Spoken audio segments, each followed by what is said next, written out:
I don't like anything about you, Mother. We want to live alone as a family, so get out. These words hit me out of nowhere, spoken by my eldest son's wife. It felt just like when I had to leave my parents' home alone. Anger boiled up inside me at the thought of being kicked out of this house too.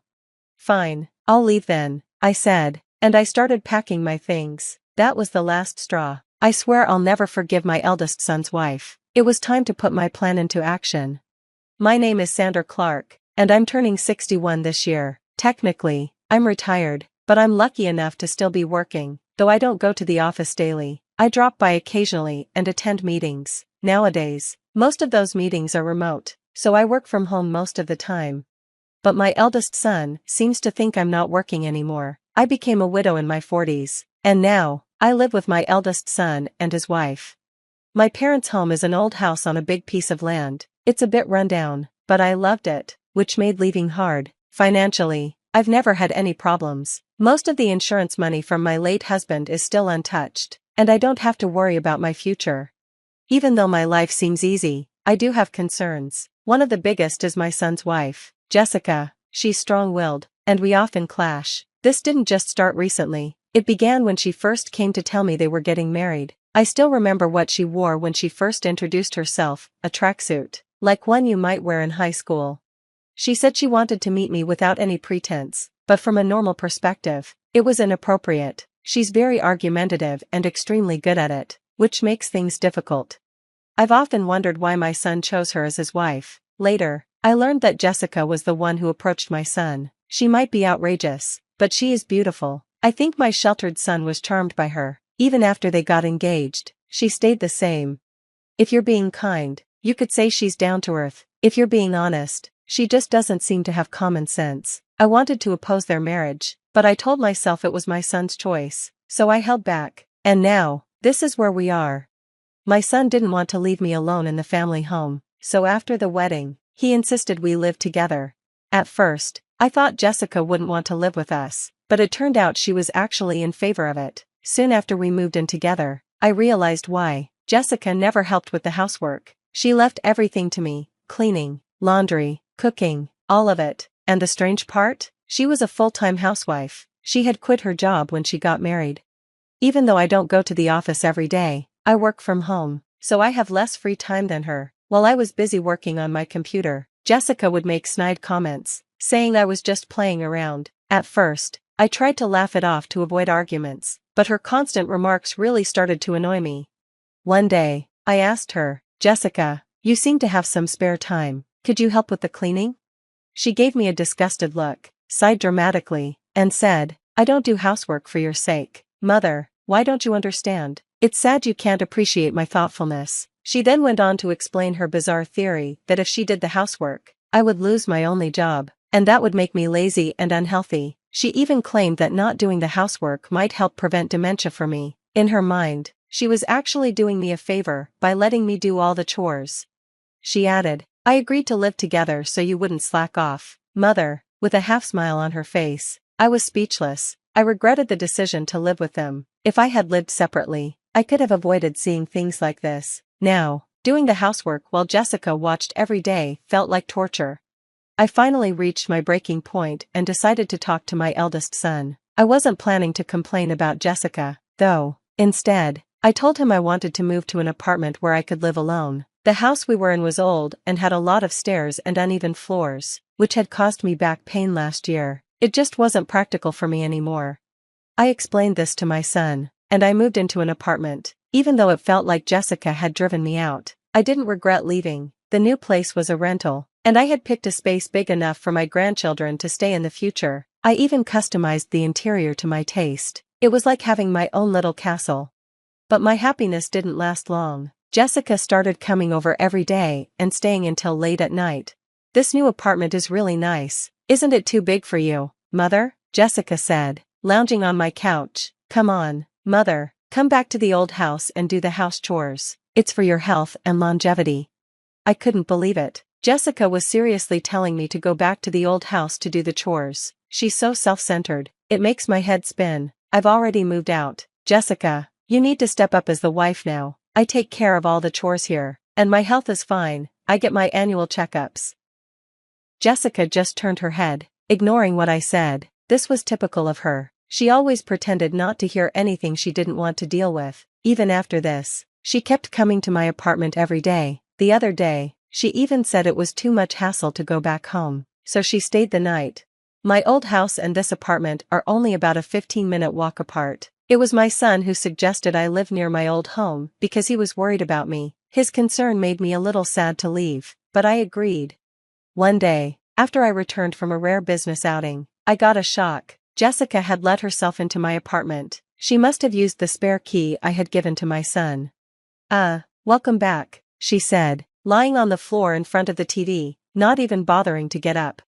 Jessica, that spare key is for emergencies, not for you to use when I'm not here, I said, feeling uncomfortable. I had never spoken so firmly to her before. She seemed surprised, since she was used to me letting things go quickly. She gave me an annoyed look, but I didn't back down. You're such a stingy mother-in-law. I can't stand you, she yelled. I can't stand anything about you, even this apartment. We're family, so you should leave. She tried to push me out the front door. It was clear she hated that I had this nice apartment while they were still living in the old house. She even complained that my son, James, was paying the rent for the apartment and said it was unfair that I lived here while they didn't. This is what living beyond your means looks like, she snapped. It turned out Jessica thought my son was paying the rent for my apartment. That explained why she kept showing up. She believed the apartment should belong to her family. Fine, I'll leave, I said, staring her down. I agreed to move out within 3 days. Jessica didn't believe me and insisted I call a moving company in front of her. So, I pulled out my phone and scheduled movers for 2 days later. Satisfied, she left, and I started making my plan. As promised, I moved out. My new home was a senior-friendly apartment, and I decided to test it out for 2 weeks. I handed over the keys and lease documents to Jessica and asked the real estate agent to change the contract to her name. Since I knew the landlord well, they agreed, which was a relief. My eldest son was furious with Jessica for forcing me out. He's even thinking about divorcing her, but Jessica doesn't seem to care. Instead, she started living alone in my old apartment, saying, "Well, let's live separately." I couldn't believe how bold she was, but I knew the truth would come out soon. 5 days later, Jessica found out. My phone rang repeatedly while I was working from home. It was Jessica, and I was ready for this. I had a recorder set up and hit record before answering. "Mother, what's going on with the rent for this apartment? Why am I the one paying it? This isn't fair." Jessica was furious and clearly panicking. "Oh, but Jessica, aren't you the leaseholder now? It's only right that you pay the rent. Is there a problem?" I asked calmly, making her even more agitated. Jessica was confused. "But didn't James used to pay the rent? We're not even divorced yet, so shouldn't James still be paying?" When Jessica brought up the rent with my son, he told her that I knew the whole truth. The reality was, James had never paid the rent for that apartment. In fact, I had been helping him financially. After I retired, I stayed on as a consultant at my company and worked as an industry advisor, making a good income. With my experience, I earned far more than my son ever did. I had been secretly helping my son financially because he was struggling due to Jessica's extravagant spending. "So you misunderstood, Jessica," I said. "I was the one paying the rent for that apartment. James didn't pay a cent." Jessica, who had hoped to live separately in the new apartment, was clearly shocked. She didn't say much before hanging up the phone. I immediately called my son and let him listen to the recorded conversation.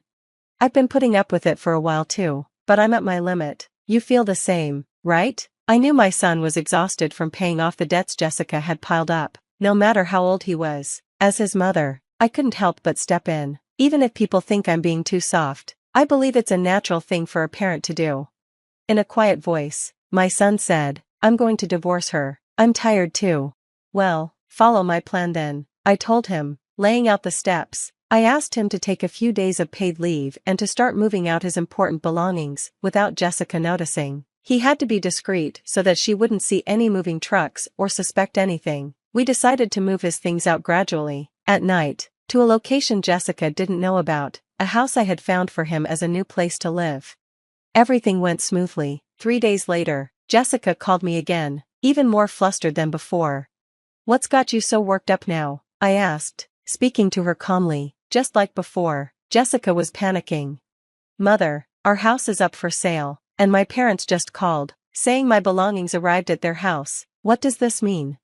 Following my instructions, my son had moved out and sent Jessica's things to her parents' home. The house she was living in had been emptied and put up for sale. The landlord told me if I can't pay the rent, I need to leave. I tried to talk to James, but when I got home, the gate was padlocked, and there's even a for sale sign up. I can't get in. Jessica was nearly hysterical. She must have been shocked when she saw the house locked up. I've already signed a contract with the realtor. You can't go back to that house anymore, I said calmly, and there are a few things I want to clear up now. First, I reminded her, I'm no longer your mother-in-law, right? Yesterday, James filed for divorce. You signed the papers, didn't you? So now, you and I are just strangers. My son had finally filed the divorce papers Jessica had signed long ago. She used to threaten him with divorce to get her way, and he had always hoped she would change.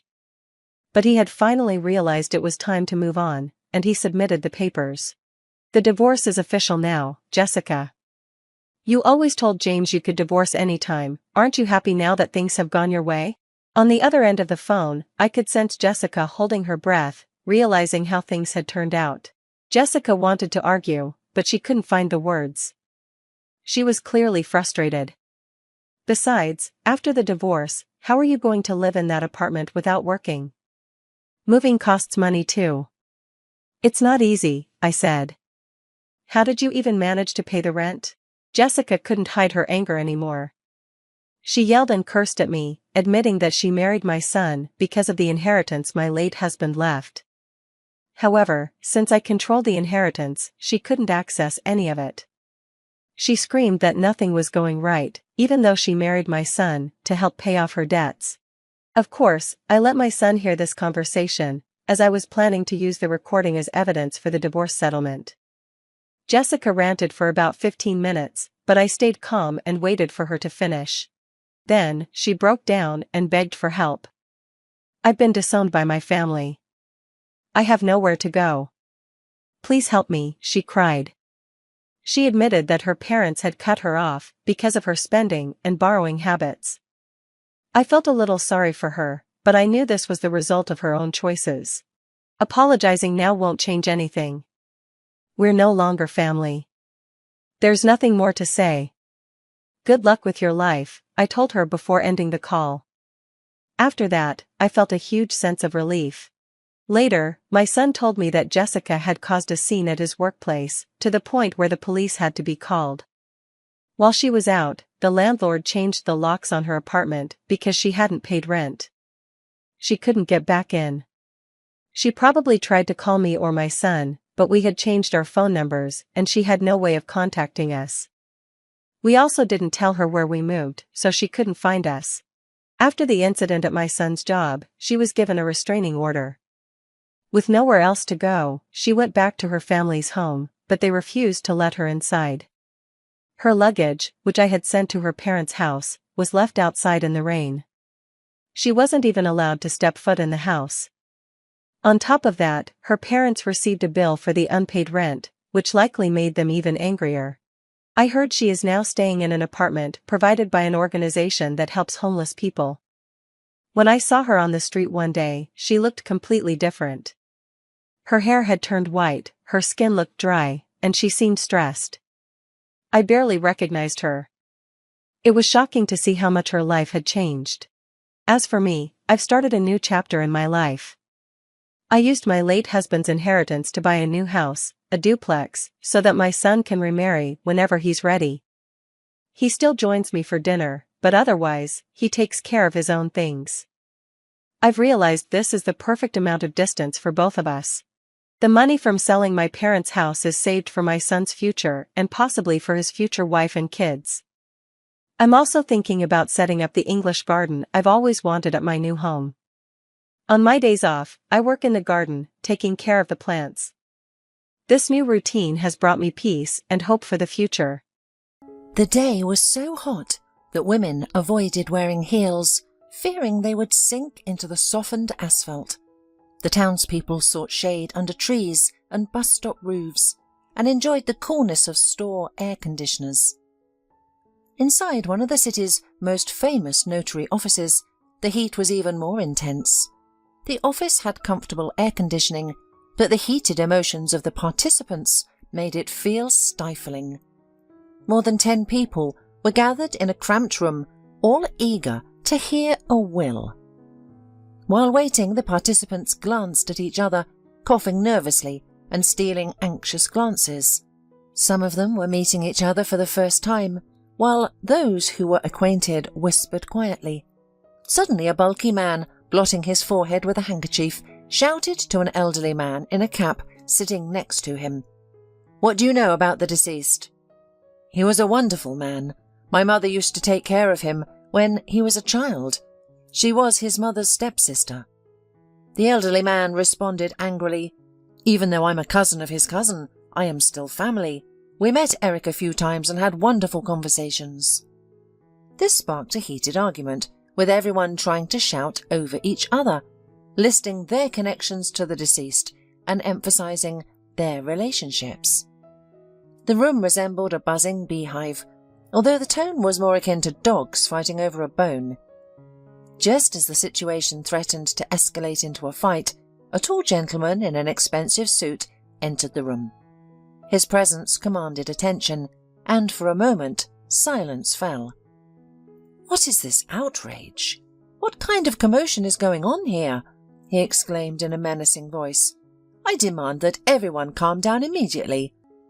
Some people stopped talking while others, fueled by their anger, continued to shout insults at the gathered. One lady, particularly indignant, spoke up. "No one here was around Eric when he was alive, but as soon as you find out about the will, you all appear." The man who had entered was the notary, and he interrupted the speaking lady with irritation in his voice. "Don't make me start shouting. If you all don't calm down now, I'll have to postpone the reading of the will." His stern voice and the threat of delaying the will finally had an effect. The room fell silent, although the participants still glared at each other with anger in their eyes. Almost everyone present that day gathered to hear the reading of the will of the businessman and believed deep down that they were mentioned in it. However, there was one woman who had been quietly sitting on the sidelines the whole time. She was the legal spouse of the deceased and knew that she shouldn't expect any special bounty from him, neither in life nor after his death.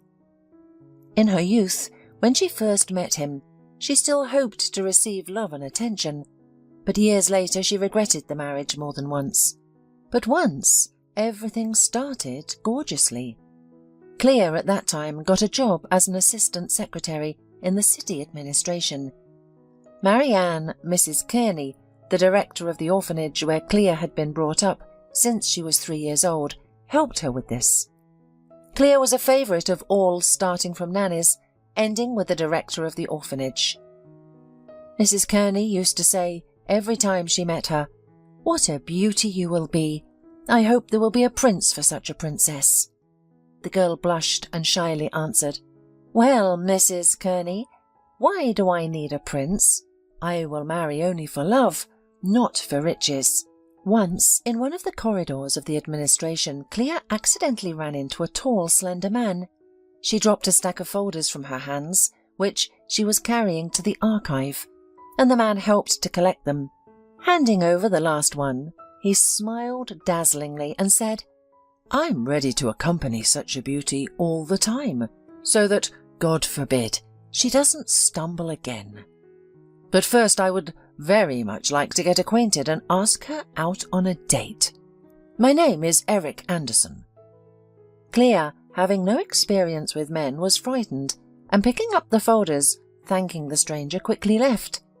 And she was greatly surprised when, at the end of work, she noticed a gallant gentleman with a huge bouquet in his hands at the entrance to the city hall.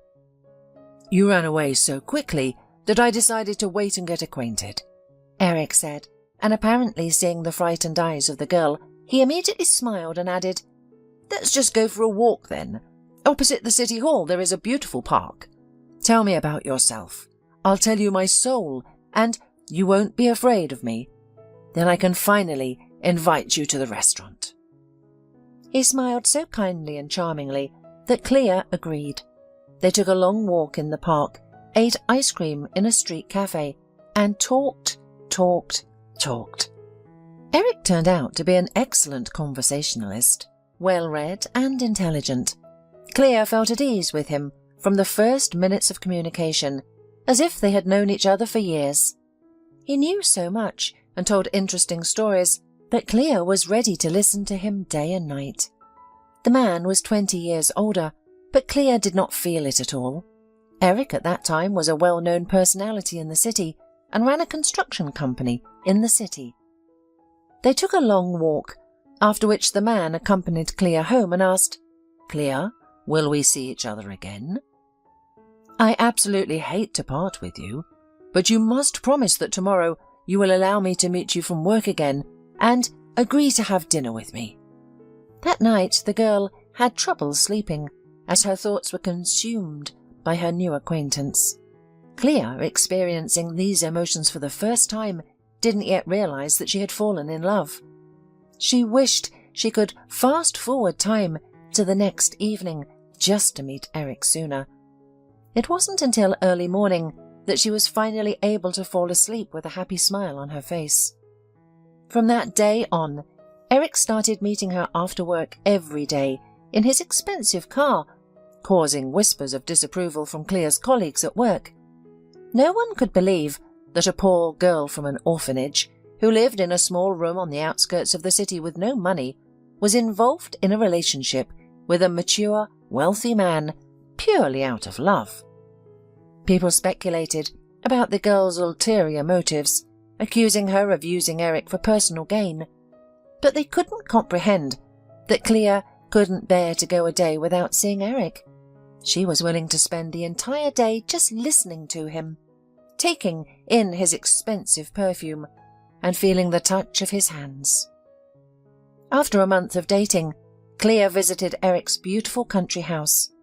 The rooms were light, cozy, and featured huge floor-to-ceiling windows.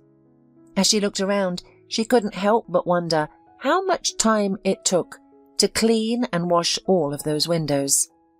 Unfortunately, quite soon, she was able to figure it out by herself, and it happened right after they got married.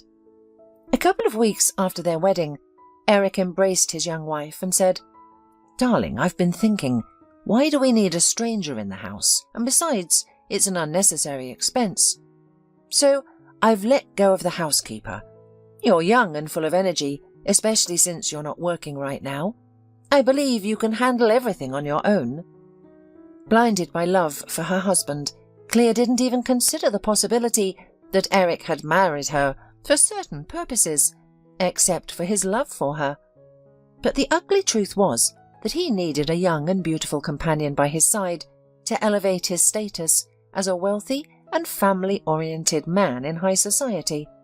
Moreover, he knew that a girl from an orphanage wouldn't have high expectations or demands. And so it went. If before the wedding Eric showed Clea some signs of affection, like giving her flowers and gifts, after the wedding she became nothing more than a cover for his successful life, and also a housekeeper and a cook, all rolled into one. And when Clea finally mustered the courage to mention this a year into their marriage, Eric coldly dismissed her, saying, "What more do you want? You're living in paradise, a beautiful house, a renowned husband, and all the clothes you could dream of. If you're not satisfied, feel free to leave with your belongings. I've been married 4 times, and finding a 5th wife won't be a problem."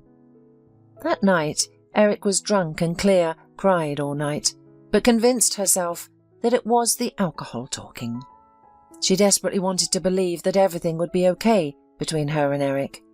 There were moments when he was tender and gentle. There were evenings when he would come home from work and say, "Darling, tonight we won't be having dinner at home. Put on your best outfit. Let's go to our favourite restaurant." On those nights they would look at each other affectionately, just like before. They would drink champagne and dance to beautiful slow tunes. In those moments Clea was willing to put up with her husband's occasional bad moods, blaming them on his demanding job. During the first years of their marriage, Clea held on to hope that she would give her husband a child and complete their family.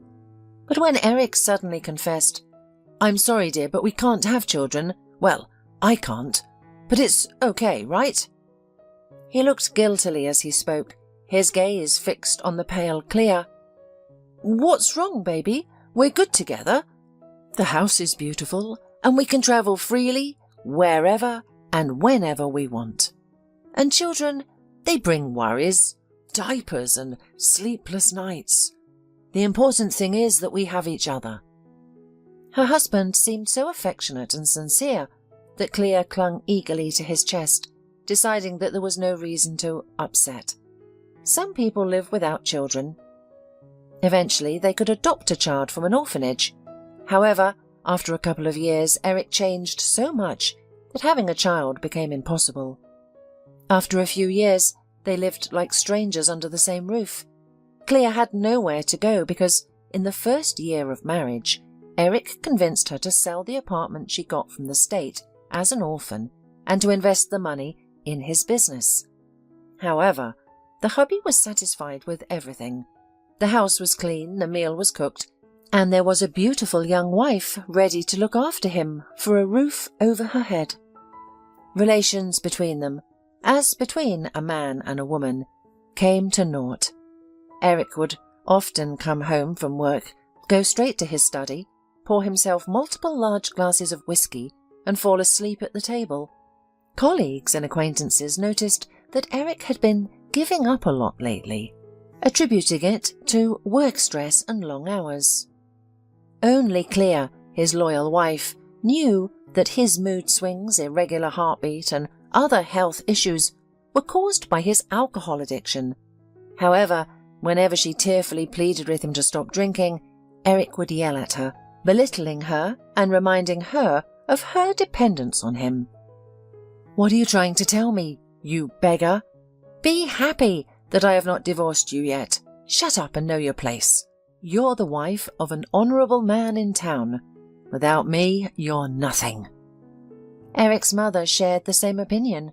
Coming periodically to visit her son, instead of greetings she began to sling mud at her daughter-in-law right from the doorstep. "Eric, why did you take this beggar on your back?" she used to say to her son, artistically wiping a non-existent tear from her cheek. "How can a person who has never had a house of his own creation comfort? She's completely tasteless. In clothes, in food, in the interior. You'd better marry my friend's daughter. She has a good education and comes from an honourable family of professors. And by the way, she's still single." Clea endured all of this silently, pretending not to notice her mother-in-law's insults. But she did not have a job, her husband insisted, and she had no friends and relatives either, so she had to listen to all these unflattering speeches in her address. This continued until Eric's death. Even at the notary's office, the grumpy mother-in-law continued to look at Clea as an enemy. Eric's mother was exactly that loud lady who clarified the degree of kinship among those present. Clea had no desire to bring up the past, and she certainly wasn't going to discuss her late husband with anyone. She would not have come here at all, understanding that it was unlikely that her stingy husband had left her anything. He had made a marriage contract with Clea only so that in case of his death, she would not keep her lovers on his money. Clea was deeply offended by these accusations, because she hadn't given him any reason to think that way. But he jokingly explained that all the wealthy people in his circle did the same. Clea had sincerely loved her husband when she married him. She considered him wiser because of his age and agreed with him on everything. Clea's thoughts were interrupted by a venomous hissing sound nearby. "Don't even hope that Eric left you anything. He must have known that you married him for his money, so he probably made sure that you only had what you came with." Clea turned around and replied to her mother-in-law quietly but sharply, "Mrs. Anderson, you should be ashamed. Your only son is dead, after all, and even here you are causing a scene. I don't need anything except a place to live, and I think I can manage that by myself. At the very least, have some decency and be quiet in memory of your son." Clea had no desire to dwell on the past, nor to speak bad of the deceased. She simply wanted it to be over quickly so that she could never see these people again. Finally, the notary, requesting silence, began reading the will. The office was filled with nervous tension. The old man in the cap coughed quietly from time to time, bringing his hand to his face. The overweight man wiped droplets of sweat from his forehead every second. Eric's mother glared at her daughter-in-law with hatred, and the other people were clearly nervous. The first names on the list of heirs, of course, was Mrs. Anderson. Her son bequeathed to her his country mansion, where Clea continued to live after her husband's death. In addition, Eric left his mother all the luxury items that had accumulated in their house. There was a time when he collected expensive antique things that had considerable value. After hearing the notary, Mrs. Anderson turned to Clea and angrily whispered, "Have you packed your things? I want even your spirit out of my house from tonight." Clea didn't respond. She simply turned away and continued to listen to the will. Meanwhile, the notary was announcing all the new names of distant relatives, many of whom had last seen the deceased in childhood. Everyone glared angrily at the young widow, realizing that now was announced only a small piece of what the businessman possessed. It was unclear from where, but everyone already knew that the deceased man had considerable bank accounts and investments in some assets. Since the couple had no children, it was expected these items would go to Clea. But to everyone's surprise, the notary announced that the wife of the deceased would receive a small house in a remote village a couple of hours' drive from the city. Clea was sitting behind everyone at a loss. She had expected various things from her stingy husband, but she had never expected this. Clea was aware of that dilapidated hovel. Shortly before his death, her husband came home drunk, upbeat, and began boasting from the doorstep. "Darling, today a man lost to me in poker, and you know how I don't forgive debts. So I was given a house in the village. From the photo, it looks like the house has been abandoned for a long time, but it's better than nothing."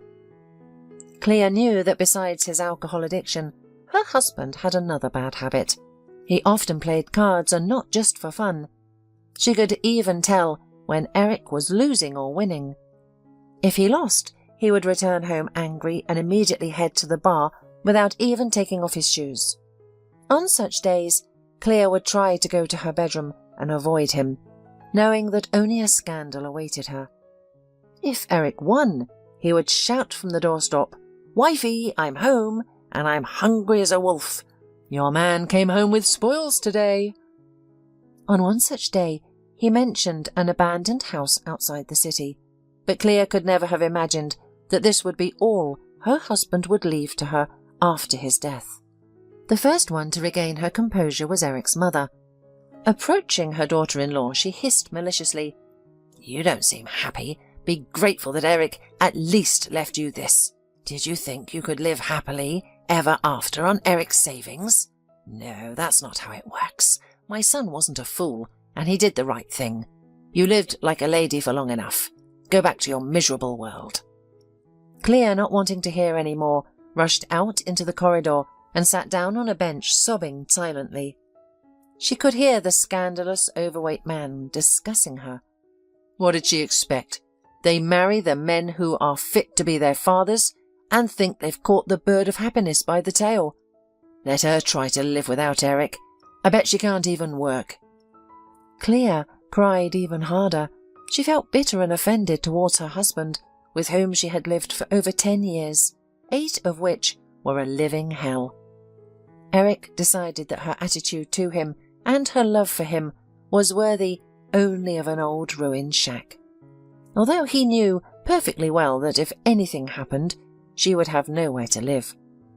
He was the one who had convinced her to sell her only home, and he was the one who had insisted that she quit her job. As a result, she was now left without a source of income or a roof over her head. Clea couldn't remember how long she had been sitting in the corridor of the notary's office. But after calming down a bit, she decided to forget everything as a terrible dream and try to start her life anew. First of all, she thanked herself for her foresight because she had managed to save some money from the household money her husband had given her. It was as if she had a premonition that she needed to rely only on herself. She had been saving a little bit every time for the past 5 years. She used the money to rent a small one-bedroom apartment on the outskirts of the city and began searching for a job. With limited experience and education, it was difficult to find something decent. That's when she remembered the orphanage. She went there with hope, and she was never disappointed. Over the years, the orphanage had undergone many changes. The premises were modernly renovated, and everything was clean and cozy. Many employees remained the same, and at first didn't recognize the stately, well-groomed woman who was once their ward. Clea found the director in her office. Mrs. Kearney was busy with something, scrutinizing the text on the computer. The principal took off her glasses and immediately exclaimed happily, "Oh, my Clea has arrived. I didn't expect you. I thought maybe she had children and couldn't visit us. Come in, sit down. Tell me, how are you doing? How many children you have? And how's your husband? I heard you married well. You look just like in a picture." Clea shared her entire story and in the end cried. Mrs. Kearney stroked Clea's head, just like she did in her childhood, and whispered, "You're my girl. Why were you punished like this? It's true what they say. Even in a golden cage, there is bitterness." Then she suddenly said to Clea, "You know what, Clea? Come and work for us. For now, you can work as a nanny in the junior group, and then I'll give you a recommendation to study to become a teacher. You can also live here. We have a staff room. You can save everything, even though the salary is small." And so Clea started working the next day. The woman was delighted to take care of the children. The kids were all under 3 years old, and from the very first moment they loved Clea as if she were their own mother. Yielding to Mrs. Kearney's persuasions, Clea moved to the orphanage. She was given a beautiful room on the second floor of the building, with fresh repairs and new furniture. The room had everything necessary, although there was nothing superfluous. A spacious closet with a mirror, a bed, a couple of chairs, a table, and a new TV mounted on the wall were all that the room contained. But Clea didn't need much more than that. It was certainly not the luxurious chamber of her former husband, but a quiet and peaceful place, where Clea could be alone with her thoughts. However, she tried to spend as much time as possible at work and only returned to her room at night. The woman finally began to distance herself from the events of the past and less frequently reminisced about her previous life. Several times she thought about the inherited house in the middle of nowhere and considered giving up such a meagre inheritance. But luckily she had mentioned it to Mrs. Kearney, and the wise and experienced woman immediately exclaimed, "What are you thinking, Clea? It's still a piece of real estate. You should go and see for yourself what kind of house it is. Maybe it's not as bad as you think. You can always sell it if you don't want to live there. Don't refuse it. Tomorrow, girl, you have the day off. Go and see what you've inherited, and then decide what to do with it." The next morning, Clea took the first bus to the countryside. She had not expected the place, only 2 hours away from the city, to be so abandoned. The road was in such a terrible condition that it seemed impossible for cars to drive on them. Most of the houses in that village were abandoned. Only 10 houses appeared to be inhabited, but Clea didn't see any residents around. The house turned out to be the second from the end of the village, and it looked very shabby and unpleasant. The run-down fence barely enclosed the grounds anymore, and it seemed like the whole fence would fall straight to the ground as soon as she opened the gate. Surprisingly, that didn't happen. Timidly, Clea entered the property and began to examine the house, although it was difficult to call it a house. The faded, greying structure seemed like it could collapse at any moment, and the windows were criss-crossed with shapeless wood, with some of the glass broken. Above the entrance was a gaping dower instead of a window frame of the attic, and as Clea approached, a flock of black crows flew out from there, cawing loudly. Scared, Clea took a step back. However, she decided to still inspect the inside of the structure and took out the key given by the notary. The door looked like it had been attacked with a knife and had numerous chop marks. There wasn't even a handle on the door, but Clea turned the key in the keyhole and struggled to open it. The inside of the hut was no better than the outside. The hallway was filled with all sorts of junk that Clea had to step over squeamishly to get into the living room. The 3 bedrooms in the house were similar to each other, with faded and horribly dirty wallpaper. Most of the furniture was broken, giving the impression that there had been a terrible fight, or the house had been ransacked. Empty bottles and shards of dishes littered the dirty floor. Clea wanted to turn around and run away from this place without looking back. However, her attention was drawn to a small door on the floor right in the middle of one of the rooms. After hesitating for a while, Clea decided to check what might be inside. Surprisingly, the wooden door yielded effortlessly, and Clea saw a staircase leading to the basement. Her imagination painted a picture of a hidden treasure in the cellar, and she felt that going downstairs might reveal some secret or mystery. However, her excitement quickly faded as she discovered that the cellar was just as dirty and smelly as the rest of the house. It was filled with a pile of junk and rags, and nothing else. Angry and disappointed, Clea was about to leave when she noticed a makeshift bed made of plywood and wood. It stood in the farthest and darkest corner, which is why it hadn't caught her eye immediately. Next to the bed was a chair with a broken leg and a nightstand with only one intact drawer. Curiosity getting the better of her, Clea approached the bed. It had a dirty mattress and a crumpled blanket, suggesting that someone had recently lived there. With a sense of disgust, she began to search through the contents of the room. Clea lifted and shook each rag, hoping to find something, although she wasn't sure what she was looking for. Suddenly, she noticed some writing on the edge of a rag like a sheet.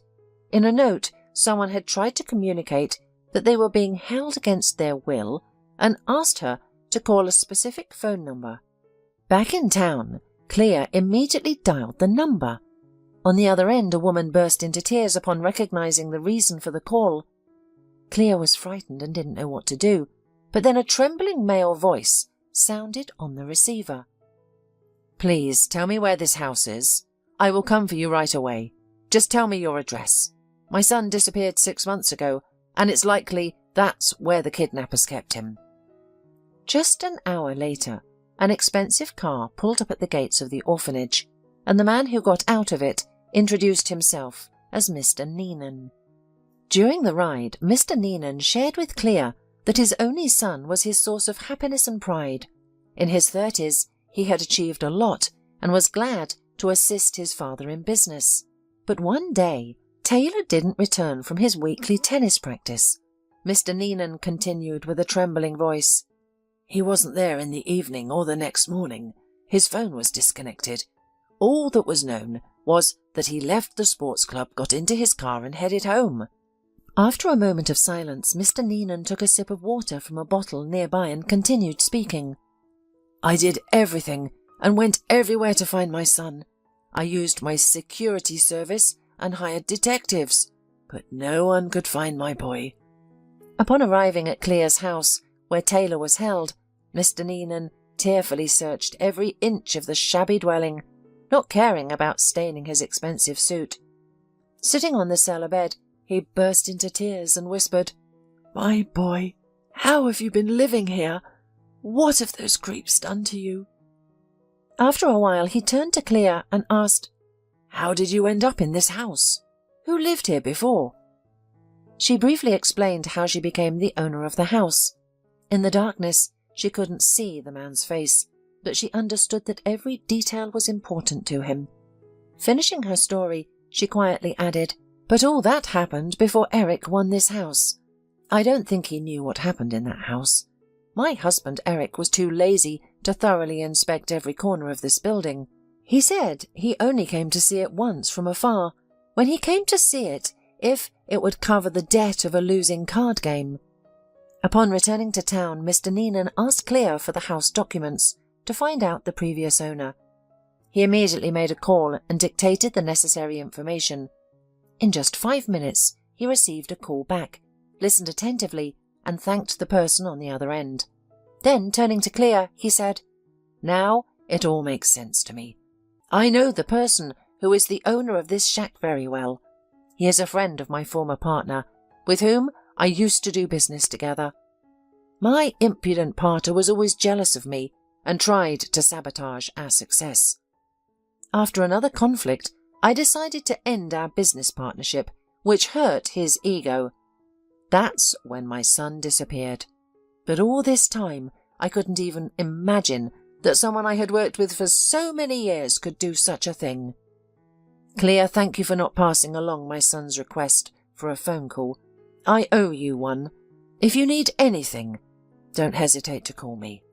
He handed Clea his business card and she accepted it, saying, "I wish you luck, and I'll help you in any way I can." Mr. Neenan's former business partner was quickly found, and a case was opened against him. During the trial, he proved to be a cowardly person and confessed everything during the first interrogation. It turned out that he had kept Taylor at his friend's house for several months, until he lost the house in a card game. After that, he was forced to move the poor guy to another location, which he revealed immediately during the interrogation. Soon, Taylor was rescued, but his health deteriorated greatly after his imprisonment. The once athletic young man had become almost an invalid. His legs, which had been shackled for more than 6 months, were badly damaged and had already begun to rot. If not treated in time, it led to sepsis. Thanks to Mr. Neenan, Clea was informed about everything that was happening.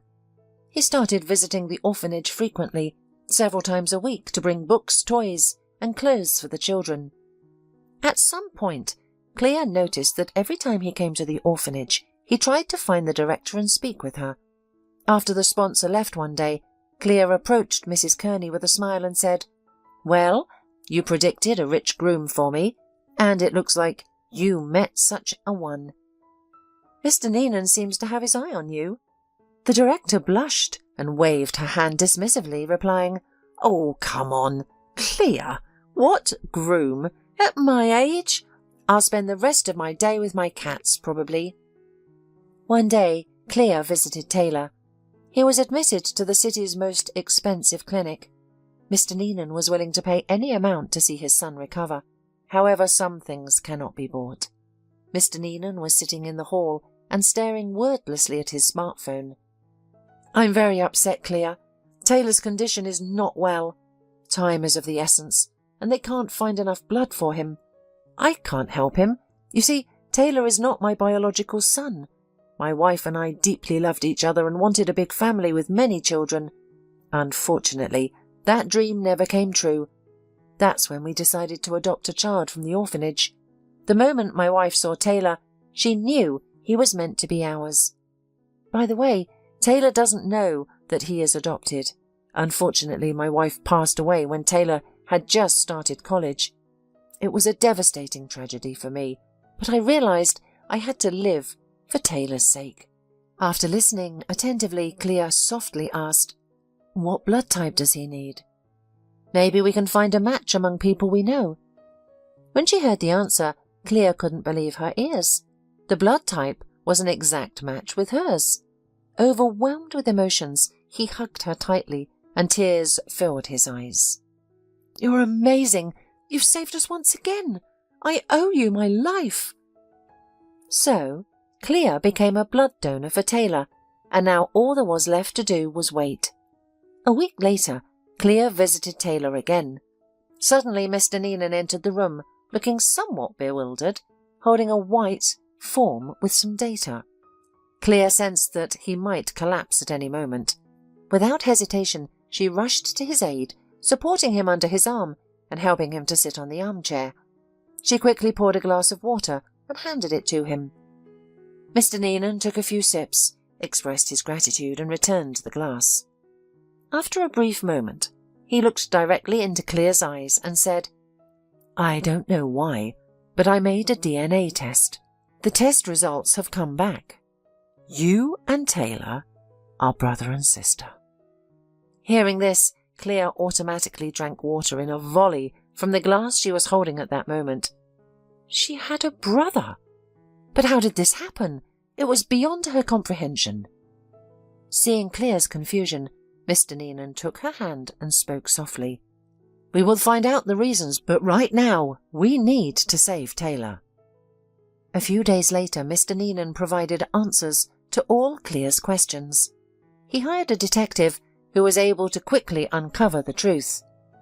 It turned out that Clear and Taylor's parents had tragically died in an accident when the twins were just over a year and a half old. The babies were taken in by their paternal grandmother, who later passed away from grief. Thus, at the age of almost 3, they ended up in an orphanage. At that moment, Mr. Neenan and his wife came to the orphanage looking for a child, and they immediately liked Taylor. Unfortunately, the director just didn't tell them that Taylor had a sister. "We would never have separated you," the man apologized. "In fact, we would have happily taken both of you, but nobody informed us." Clear started to remember. In her early childhood, there was often a boy by her side, but over the years she had forgotten what he looked like. However, at times, he appeared in her dreams at night, though she never realized he was her brother. Clear was waiting impatiently for Taylor to come to his senses and gain strength, and now at last that moment had come. She rushed to him and hugged the bewildered man. Sniffling and wiping away her tears, she told him everything she had learned from Mr. Neenan. Standing at the threshold of the ward, Mr. Neenan watched them cry in each other's embrace. He had come to a decision. He would never let the sister and brother be separated again. Clear had become as dear to him as his own son. So after everyone calmed down a little, he said that now he was strongly opposed to the idea of Clear living in an orphanage. "Clear, I don't mind if you continue working there. Children are always a blessing. But you can live with me and Taylor. Our house is huge. There's enough space for everyone. Plus you will be closer to your brother." However, Clear firmly refused, arguing that they didn't need to live together to see each other often. She also mentioned that she had her own little house in the village, even though she knew it was impossible to live in such a dilapidated place. So, days passed after days. Clear often visited her brother in the hospital, taking care of him as if he were a baby. Sometimes she carefully fed him with a spoon. "Why are you treating me like a baby?" he asked with a smile. "I can take care of myself. Believe it or not, I learned to use a spoon and fork on my own about 30 years ago." Playfully, Clear declared, "I see how independent you are now, lying here all bandaged up. Once you're on your feet, you'll have to do everything yourself. Until then, I'm sorry, but as your sister, I'll take care of you." Clear continued to work at the orphanage, dedicating herself to the children. She was ready to spend the whole day with them, only taking time off to visit her brother. Mr. Neenan kept visiting the orphanage, but now he had stopped hiding his intentions. He always arrived with a large bouquet and headed straight to the director's office. The entire staff joked that Mrs. Kearney was having an affair with a millionaire. She became 10 years younger and even more beautiful than before. In confidence, she enthusiastically shared with Clear that Mr. Neenan was a very gallant and interesting man. They had gone to the theatre several times, and Mrs. Kearney returned from those outings feeling elated. Looking at the beautiful grey-haired couple, Clear wished for their happiness. During one of his visits to the orphanage, Mr. Neenan smiled mysteriously and said, "Clear, how about taking a trip out of town? Taylor has agreed to join us and is already in the car. I thought we could invite Mrs. Kearney to come along too. Getting some fresh air wouldn't hurt anyone." Clear sensed that he had something planned, but she didn't mind spending time with her brother, especially outdoors. The four of them merrily embarked on their journey, unaware of their destination. Yet the path seemed strangely familiar to Clea. The places appeared the same, only much had changed. Instead of a bumpy road, the car smoothly travelled on new asphalt. In what seemed like an abandoned village, there stood a beautiful modern bus stop. Clea had already imagined an old, dilapidated house inherited from her late husband, but to her surprise, a new wooden house stood in its place. In front of the house was a perfectly manicured plot of land with a lawn and a couple of flower beds. Instead of a crooked fence, a new hedge adorned the property. Clea couldn't believe her eyes. Mr. Neenan, noticing her confusion, gently took her hand and placed the key in it, saying, "Since you don't want to live with us, you'll have your own separate house. I hope everything is mostly taken care of, and the rest you can settle on your own." Tears filled Clea's eyes as she stood there, afraid to take a step. Mrs. Kearney approached, hugged her by the shoulders and whispered, "Come on, my dear. Go ahead, open the door. You deserve it. And don't forget to invite us for a visit." Clea timidly climbed up onto the porch and inserted the key into the keyhole with a trembling hand. The broken door to the creepy hut and the rusty lock were no more. Instead, there stood a brand new door with a beautiful carved handle and a bell on her right hand. She couldn't believe what was happening. It felt like it wasn't happening to her. Or perhaps it was just all a dream. Carefully and slowly, she began to explore the house meter by meter. Everything inside was perfectly matched. The curtains, furniture, and dishes were all new. It felt as if they were bought with love. As she walked through the rooms, the mistress of the house touched everything carefully with her hands, as if trying to make sure that all of this was real. She was brought back to reality by her brother's voice. "Well, hostess, will you at least give tea to the guests?" he asked with a smile, leaning on crutches at the entrance. Behind him, supporting Mrs. Kearney under his arm, was Mr. Neenan. "By the way, I bought some groceries," he added, and went to the car. They spent the day perfectly, grilling kebabs on the lawn of Clea's new house and sharing the emotions that such a surprise brought. "I couldn't even imagine that it could be so beautiful here," Clea exclaimed, enthusiastically. "Thank you so much, Mr. Neenan. I don't even want to leave the house." Mr. Neenan immediately looked at Mrs. Kearney and smiled. "And now we're going to ask your strict director to give you a week's vacation. I think you deserve it. And as for security, your brother can stay with you. I'll provide the groceries, and you can settle in and make yourself at home." The so-called strict director, with a sweet smile, immediately replied, "Why not? Clea is at work day and night, and here's such an opportunity. Let her have a little distraction. We'll miss her, of course, but we'll manage somehow." Clea looked at them all, confused, and suddenly said tearfully, "I've been without clothes for a week. I need to change. So that's impossible, probably." But Mr. Neenan, winking at his son, replied, "We've thought of everything. I hope we guessed your sizes." In one of the rooms, which was made to be your bedroom, there's a closet with everything you need. Blouses, pants, tracksuits, and even pyjamas. I had to get Marianne to help me buy all sorts of feminine things. There's enough food in the kitchen for a couple of days, and then Marianne and I will come again. It was the first time he had called Mrs. Kearney by her name, and it startled her. But she looked at him affectionately in reply, and he came up to her, embraced her, and added quietly, "May I call you by name, Marianne?" The woman blushed and shyly nodded her head, averting her eyes. When Mr. Neenan and Marianne left, the brother and sister had been sitting on the porch for a long time, telling each other about their past lives. It was as if they couldn't talk enough, making up for all the lost years. It was well past midnight. Shivering from the chill, Clea said, "Let's go to bed, little brother. or we'll freeze here. We'll have plenty of time to talk. By the way, you can sleep as much as you want tomorrow, because I'm going to explore the local forest." That night, Clea slept like a log. She even woke up on the same side of the bed where she had fallen asleep, without moving an inch. When she opened her eyes and saw a ray of sunshine shining through the curtains onto the wall, the woman smiled happily. After all, it was the first time she woke up in her own home.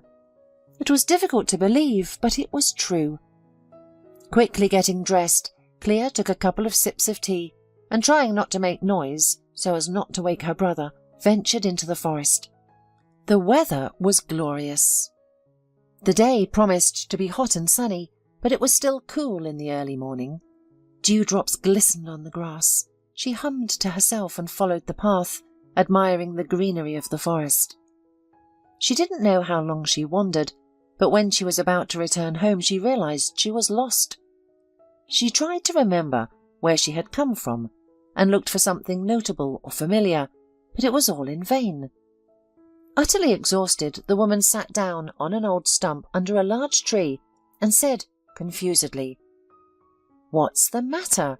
I seem to be well oriented on the terrain, and yet I got lost. I don't want to die without having lived in a new house." At that moment a child's voice came from behind her, saying, "Mom, don't die. You're so young and beautiful. You shouldn't. I'll take you to my daddy and he'll save you quickly. He saves everyone, birds, animals, and even people. My dad is a gamekeeper." Clea turned around and saw a little curly-haired creature, about 6 years old, who looked like an angel. The boy took her hand and led her somewhere to the side. Just then Clea noticed that the boy was limping on one leg, and she felt sorry for him. She suggested, "Why don't I carry you in my arms? You can tell me where to go." But he stopped and replied very seriously, "You don't need to pity me. I'm already an adult. I'm used to it. I hurt my leg a long time ago when my mum was alive. I was foolish and climbed up to the attic, and that's when I hurt it. But my dad says that someday we'll have enough money to go to the city for an operation, that we don't have as much money as we need. I told him I'll grow up and help earn it." Clea was amazed at how mature the little boy was for his age, and her heart ached for Kevin, as the boy named himself. They walked for about 20 minutes, and during that time the boy never showed any signs of tiredness. When they arrived at a large, bright clearing, with a large log house in the centre, the boy shouted, "Dad, look who I've brought! This beautiful mom was almost crying in the woods and said she was going to die. I promised her that you would save her, and I brought her here." It was only then that Clea saw to whom he was shouting. In the far corner of the plot stood a tall young man holding an axe. He was wearing only pants and had a bare torso. Clea admired the handsome, tanned and muscular stranger, and when their eyes met, she shyly lowered her gaze. "You're right, Sonny. Such beautiful women should not die," the man said, putting down his axe. "But first, we'll give her some tea, and then we'll help her." Over tea, they got to know each other and shared a little about themselves. The man, named Patrick, was a widower. His wife had died of cancer a couple of years ago, and he was left with a little son in his arms. Unable to stay where they were happy, he became a gamekeeper and brought his son with him. Clea, in turn, shared about her not-so-happy marriage, the will, the house, and finding her brother. She was surprised at how easily she told all this to the first man she met, and found herself feeling as if she had known Patrick for many years and didn't want to part with him at all. She arrived home in the evening to find her brother's frightened face. "Why did you scare me so much?" he began indignantly.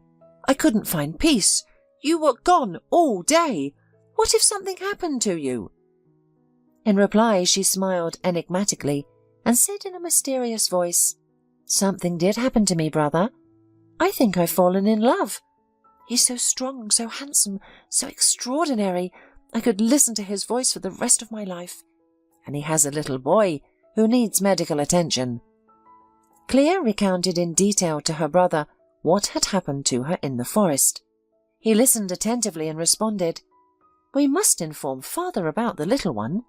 He will surely find a way to help him. But promise me, sister, that you won't frighten me like that again. I wouldn't be able to bear it if anything happened to you."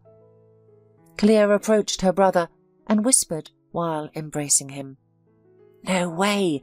We will never get lost again. I will always be there for you, not just when you need my help." Patrick and Kevin visited Clea almost every day, bringing her blueberries or strawberries or other treats. They even met Taylor and became friends. The men had plenty of topics to talk about, and Clea was delighted to be able to see Patrick every day. And every time they came, Kevin ran to Clea and, clinging with all his little body, whispered, "Clea, I miss you so much. I was sad without you." "And I am without you," Clea always whispered in return, and it was true. She didn't want to part with Patrick or the boy, and she couldn't even imagine how she could go back to the city and live without them. On their day off, Mr. Neenan and Marianne came to visit with Patrick's son as a guest. They all gathered around the table, enjoying each other's company. Marianne brought delicious pies, and Clea made a tasty mushroom soup from the mushrooms Patrick and Kevin had brought.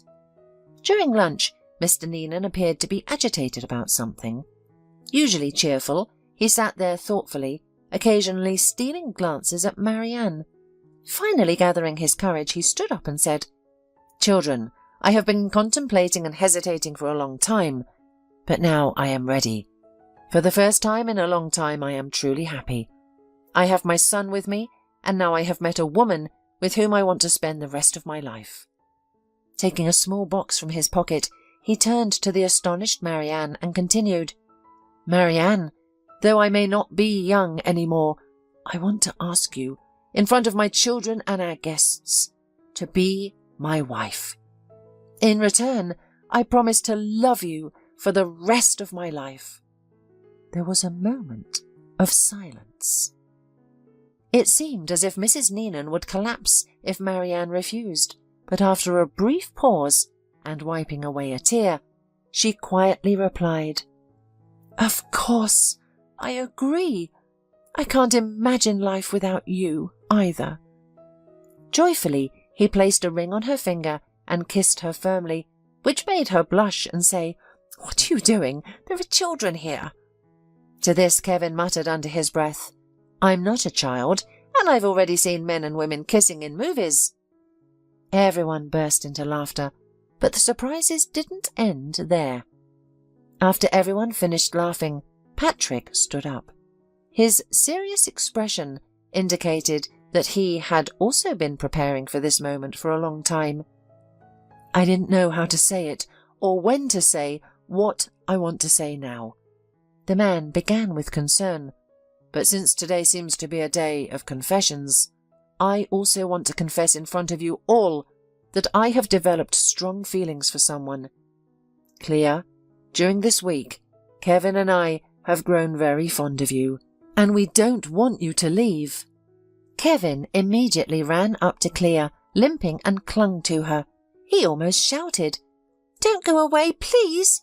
I will feel bad without you, and Daddy too. I want you to be my mum forever." Patrick, smiling sadly, said, "Well, son, you beat me to it. I'd really like you to stay with us, Clea. I realize, of course, that we are still not well acquainted, but you know that Kevin and I are waiting for you eagerly." Taylor couldn't stand it any longer and cheerfully slapped himself on the knee. He exclaimed, "Gee, looking at all of you, I'd like to get married myself, but there's no one to marry yet. Clea, go for it. Patrick is a good man, he won't let you down, and he won't hurt you either." Clea, holding Kevin tightly and stroking his head, quietly replied, "How can I refuse such happiness of being the mother of such a wonderful angel?" A few months later, 2 weddings were taking place in one of the most expensive restaurants in the city. The brides wore light-coloured dresses, and each had little white flowers in her hair. The grooms, dressed in strict, perfectly fitting suits, gallantly offered their hands before entering the hall. But the prettiest of all was a little light-coloured boy dressed in a cream shirt with a suit with a bow tie. He literally glowed and didn't let go of the hand of one of the brides. Patrick jokingly whispered to Clea, "I'm even confused which of us is the groom, me or Kevin?" To which Clea, kissing her husband affectionately, replied, "You are equally dear to me." After the wedding, Clea moved in with Patrick permanently.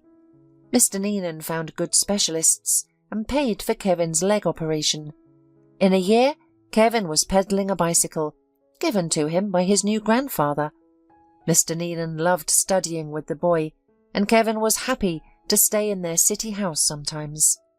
Marianne also adored the boy and considered him her grandson, just like her husband. On one such trip, Kevin entered the kitchen where Marianne was cooking dinner. He whispered conspiratorially, "Granny, I'm about to have brothers. I overheard Mummy telling Daddy. She went to town, and when she came back, she showed some paper and told Daddy to get ready to raise 2 more. He hugged her and spun her around the room, almost dropping her." 8 months later, the large family gathered at the entrance of the maternity hospital. It consisted of a beautiful elderly couple, 2 men with huge bouquets of flowers, and a boy tightly holding his father's hand. Everyone rushed joyfully to the entrance when a happy Clea appeared at the door with 2 babies wrapped in rose-coloured blankets. It was the middle of May, and the weather was unusually hot for spring. Despite the heat, the golf course remained unaffected. There was thick green grass, and the whole landscape looked more like a toy course than a real landscape. The course was filled with small plains, hollows, and hills, with patches without grass adding to the unique scenery. Here and there were groves of a few trees that created dense shadows. The 3 young men had been playing for about 3 hours, teasing each other. "Didn't Nicole convince you to marry her this time?" the tall man with blue eyes asked. "I thought you would finally give in." "Khalil, I think even if Dave is dragged to the wedding, he won't be able to handle it and will run away. He's a true runaway groom," the other man laughed. "Well, it seems like you have no faith in me at all," Dave said, slightly offended. As he prepared to take his shot, he positioned himself, shifted his weight, and slung the club with precision, sending the ball rolling into the hole. "I guess your form has improved after the break. What were you doing with Nicole?" Khalil winked at his friend.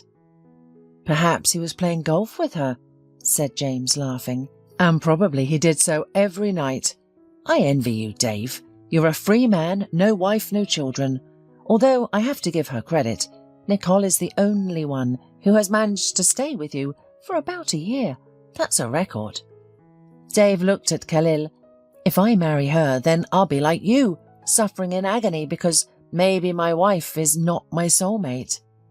"Come on," Khalil replied resentfully, as he struck the ball with a powerful stroke and sent it into the hole. "That was a long time ago. Lillian and I didn't even have children back then, and now I couldn't be happier." "We know you're completely under her control," James laughed. "It's surprising she hasn't called you yet, considering how pathologically jealous she is of all your friends." "Yeah, I told her I was going for a massage and asked her not to bother me for 2 hours. Khalil sighed. "You're right about that. She sees you as a threat. As soon as she finds out I was with both of you, she starts lecturing me about how you're not serious and how I should stay away from you. As for Dave, that's obvious. But what's wrong with me?" asked surprised James. "Your wives," Khalil replied, annoyance evident in his voice. "You've already changed 3 women in the past 7 years." "But it's not my fault that they leave me," James said resentfully. "As soon as they've had their fill of my money, they drained my account and then disappeared. But I got lucky with Julie. I intentionally married a girl from the countryside. She loves me so much that she dotes on me. She doesn't need diamonds, expensive clothes or cars. Our house is filled with servants. However, when I come home, she's either cleaning the house or baking her special apple pie.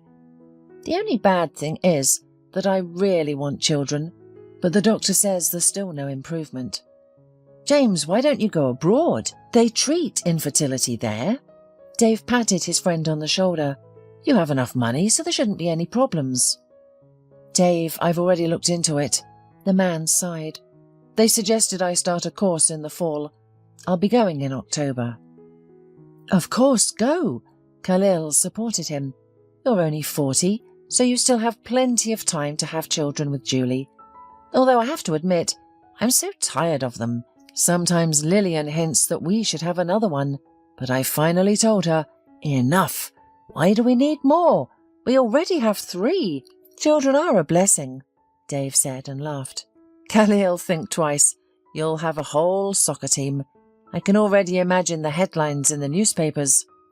The wife of the famous millionaire is pregnant with their 11th child. God forbid. Khalil drops the club from his hands in fright. Do you want me dead? Yeah, Dave is not only without kids, but also without a wife, and he's lecturing us on how to live. James teased Dave. After 4 hours, the friends finished playing and tiredly headed to the restaurant. Khalil, Dave and James had been friends for many years. Guys, let's go fishing, James suggested suddenly. I'm tired of the city, and it'll be a chance of scenery. The fishing season is opening soon. If it's just for a little while, I agree. Khalil supported his friend and looked at Dave, who stayed silent. Why are you looking at me like that? Sorry, but I can have some other plans. Dave got angry finally. Now, you will say again that I'm ruining our friendship. What a scoundrel I am. Yes, you are exactly that, laughed James. You are our eternal troublemaker. So what excuse are you planning this time? Well, I've met a girl. The man began and paused. No. Again? The friends exclaimed in unison. Dave, you already have a whole collection of women. What about Nicole? Well, Nicole is one, but don't I have to explore other options? He said arrogantly. And besides, you've already found your one and only. Well, I'm not sure about Nicole. Well, to prevent that from happening, we'll fly on a fishing trip in June, James said sternly. All right, you've convinced me, Dave said unhappily. You'll leave me alone now, won't you? He muttered under his breath. The friends had a good time at the golf club restaurant and then headed home. Katie, hi. Dave dialed a number. How are you? What are you doing today? I'm shopping, the voice on the other end replied tiredly. My sister's wedding is in a week, so I'm getting ready. I'm glad to hear, the man replied cheerfully. So, after such a good day, why don't we go to a cafe? All right, let's do it, the girls said. Dave's friends were right. He had a whole collection of girlfriends for every occasion. Nicole was still considered the main contender for the role of his wife. Katie was the girl he had recently met. Helen was the only one of his old flames. They were more like friends, but occasionally they managed to have an interesting, romantic evening. In fact, he himself didn't know how many girls he had been with in his life. At first he thought he must be some kind of womanizer, but over time he realized that it wasn't the case. He could be loyal and faithful, but he simply hadn't met the right girl yet. Lately, he had begun to understand James. Many women were after his fortune. Even Nicole and Dave knew it very well. Deep down, he envied his friends and desperately wanted a family and children, but there was no suitable women around him. Dave was only 35, so he didn't lose hope. In the evening, he got in his car and went to meet Katie. I'm so happy to see you. Katie's eyes sparkled. I'm sorry, I've been busy for the past few days, so we couldn't meet. That's okay. The important thing is that we're together today. He took her hand. You didn't tell me your sister was getting married. Honestly, I even forgot. There's been so much going on. My sister is very lucky because she's marrying a businessman.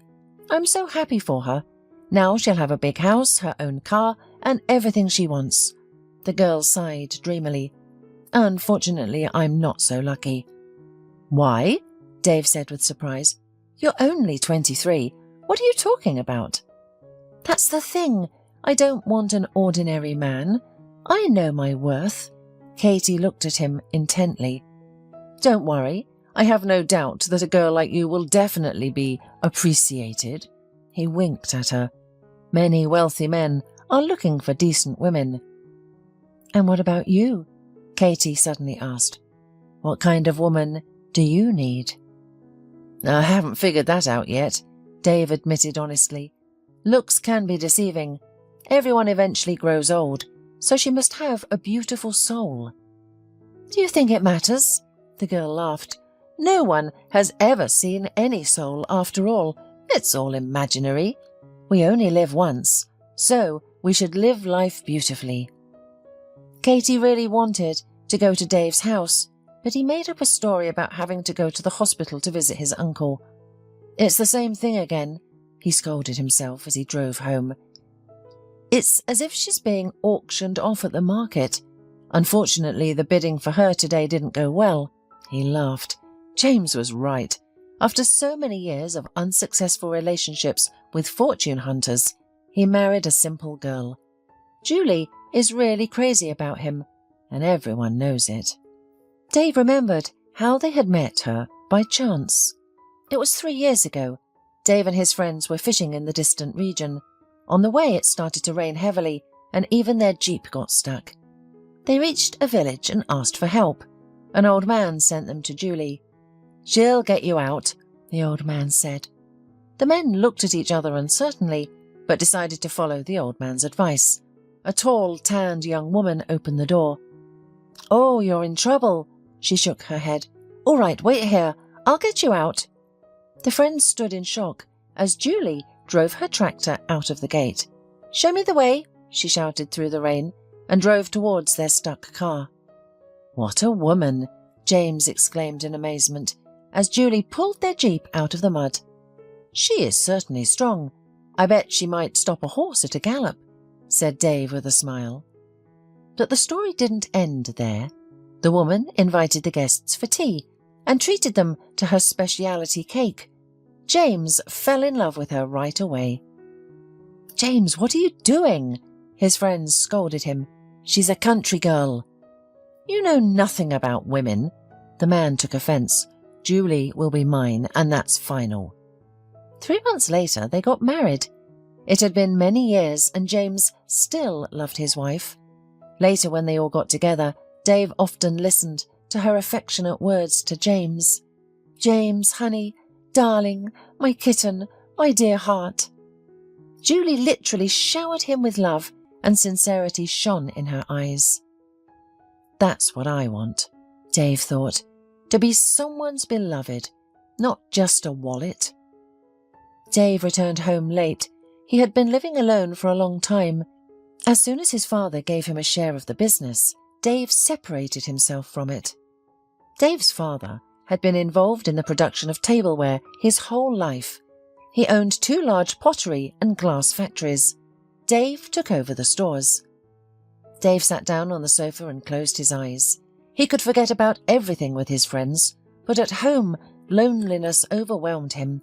He reached for the phone. "Hi, Mum," Dave pronounced. "How are you doing? How's Dad? I'll probably come and visit you one of these days."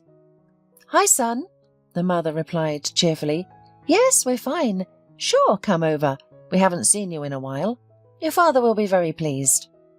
"All right, let's do it on Sunday then," suggested the son, and hung up the phone. The next week flew by, and on Sunday, Dave drove to his parents' house. "Hi, son." His father hugged him. "How are you? It's been a long time since you've been here. I've already missed you." "Dad, hi. You know I'm always busy." Dave excused himself. "When are you going to introduce Nicole to us?" His father said with annoyance in his voice. "We are hoping that this time we will finally be lucky and have a daughter-in-law and then grandchildren." Well, don't start, please, Dave said grudgingly. I'm tired of this bachelor life myself. I also want a family, but so far, no one is suitable for this role.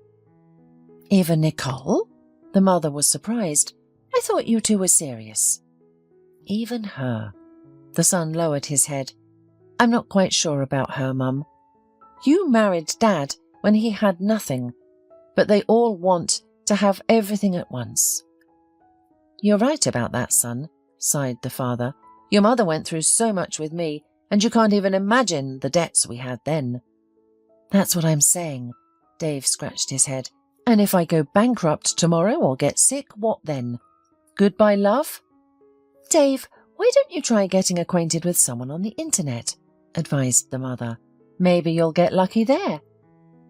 Mum, do you know what kind of ads are on there? He laughed. For example, I'm looking for a man for a serious relationship and family, with harmless habits and to be well off. I'm agreed to relocate. Well, let them write it plainly. I want to marry a rich man without any problems. He must provide for me. I won't work, only spend his money. At least that would be honest. Well, come on, I'll show you something, the father said mysteriously, and took his son by the hand. They walked through the garden and headed towards a large lawn. It was obvious that work was still being done there. Wow, you're going to have a miniature golf course now, laughed the son. Many years ago, Dave's father tried golf for the first time, and it was love at first swing. He passed on this passion to his son, who had already infected his friends with it. Yes, and I've already tried it, agreed the father. I want to practice the most difficult shots at different angles, so that later on the big field, in any situation, this skill will be immediately activated. That day, parents and son talked a lot, discussing business, health and plans. Well, Mum, Dad, I was very pleased to see you. Dave hugged his parents goodbye. It's good at your place, it's not boring, he sighed.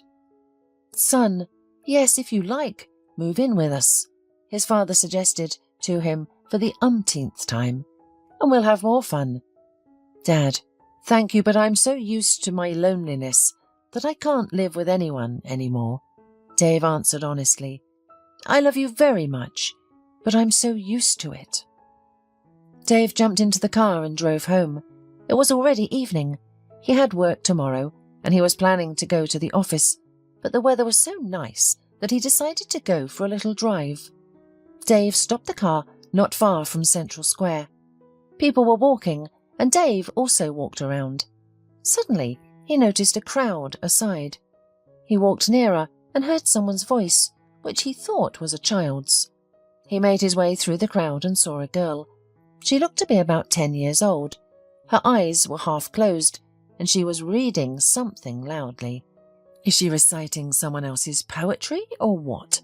Thought Dave and listened. I do not remember such. Maybe one of the modern authors? The girl read another poem, and people started dropping coins into the box in front of her.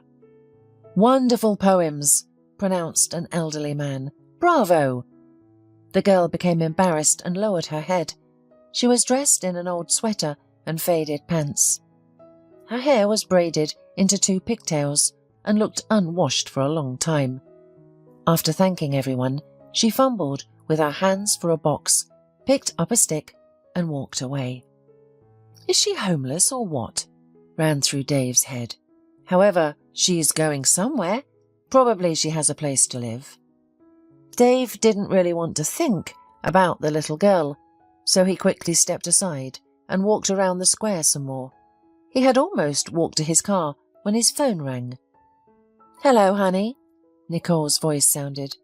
Aren't we going to see each other today? Nicole, hi, he said tiredly. Let's do it tomorrow. I've been busy all day today and I'm exhausted. Dave, I miss you so much, she said capriciously. You're always busy for me. Nicole, we flew back from Dubai only a week ago. He got angry. That's why I have things to catch up on right now. All right, don't get angry. See you tomorrow. she said playfully. I'll be looking forward to seeing you. The next day was a very busy one. He didn't really want to meet Nicole because he was actually exhausted, but she had insisted.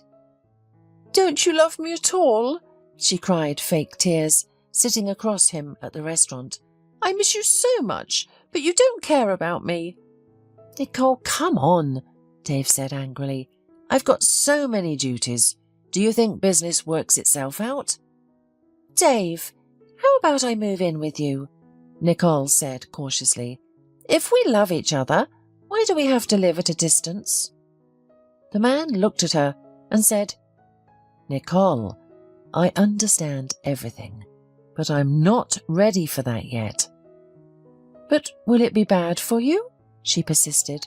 Like a faithful wife, I will wait for you at home to surround you with care and love every day. Honey, I love you. Darling, why do you need to create all these problems? He tried to change the subject. Once you move in with me, unnecessary worries will start. We might start quarrelling, and you don't want to be apart from me, right? Of course not. Nicole looked at him shrewdly. I love you so much. I can't bear to be away from you. Let's leave things as they are. Why do we need all this trouble? The man said tiredly. No, Dave.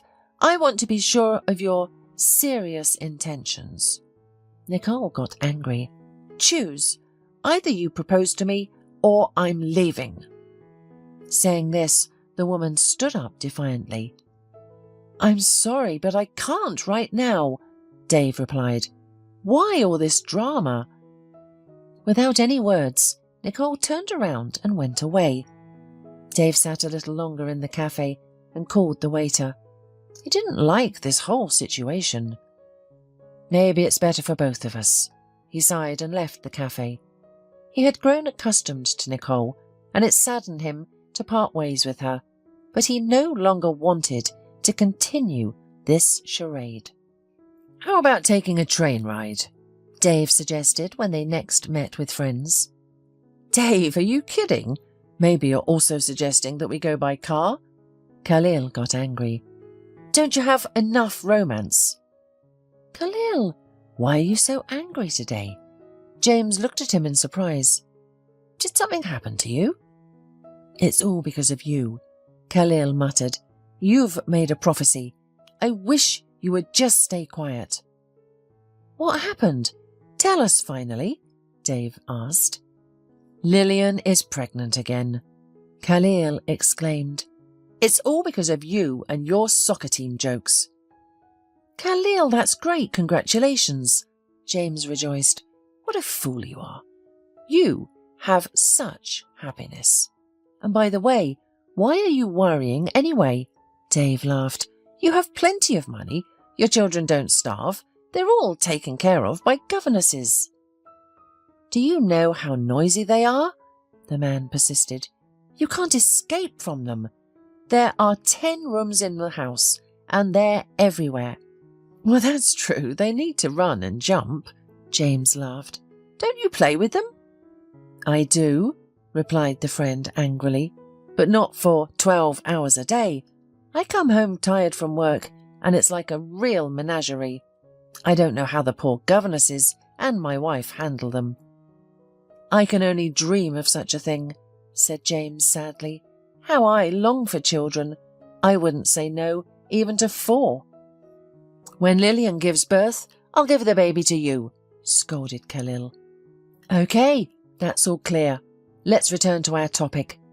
How are we going to get to the fishing trip? Asked Dave. Of course, by airplane, said the friends in unison. Romance will be on the lake and in the wild forest. So the tickets were purchased and the day of departure has arrived. Almost late, puffed Khalil, greeting his friends. Hi, by the way, I've been pondering a question. What if Lillian is having twins? Dave laughed. Dave, shut your mouth, Khalil shouted. When you open it, everything comes true, so please have some mercy for your old friend. You must have almost missed our plane because Lillian refused to let you go fishing, James laughed. She, you see, wanted, the man said angrily. God, I've even forgotten what this stuff is called. What do the pregnant usually want? Probably pickles or oranges. James laughed. No, my wife needs artichokes, Khalil said angrily. She's never eaten an artichoke in her life, or even seen one. And now I have to bring her one or die. I was running around the stores like a fool. They were laughing at me, and she was hysterical. Well, then it definitely points to twins. Dave tried to speak seriously, but he couldn't stand it and burst into loud laughter. Shut up, Khalil shouted at him. If we do have twins, I'll leave them at your door, and you can be their foster father. Dave, I propose to share them in that case, James intervened. One for you, one for me.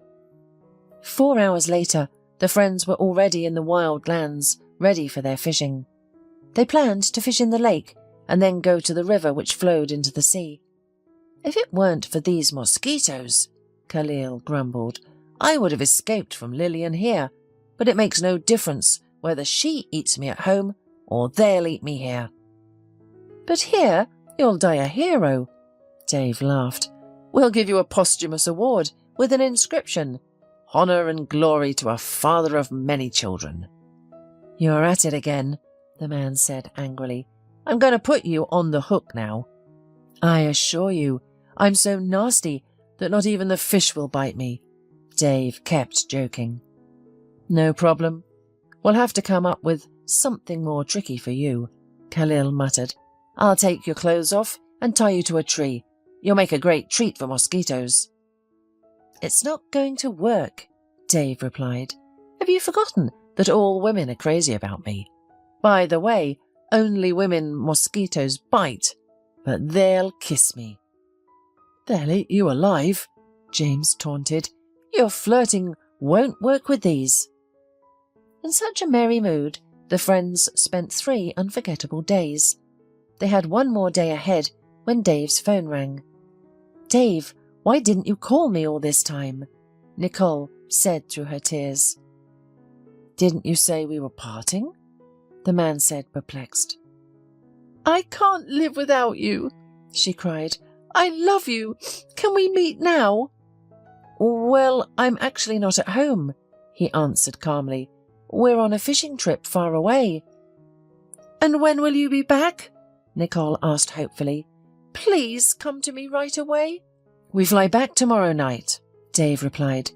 Let's meet the day after tomorrow.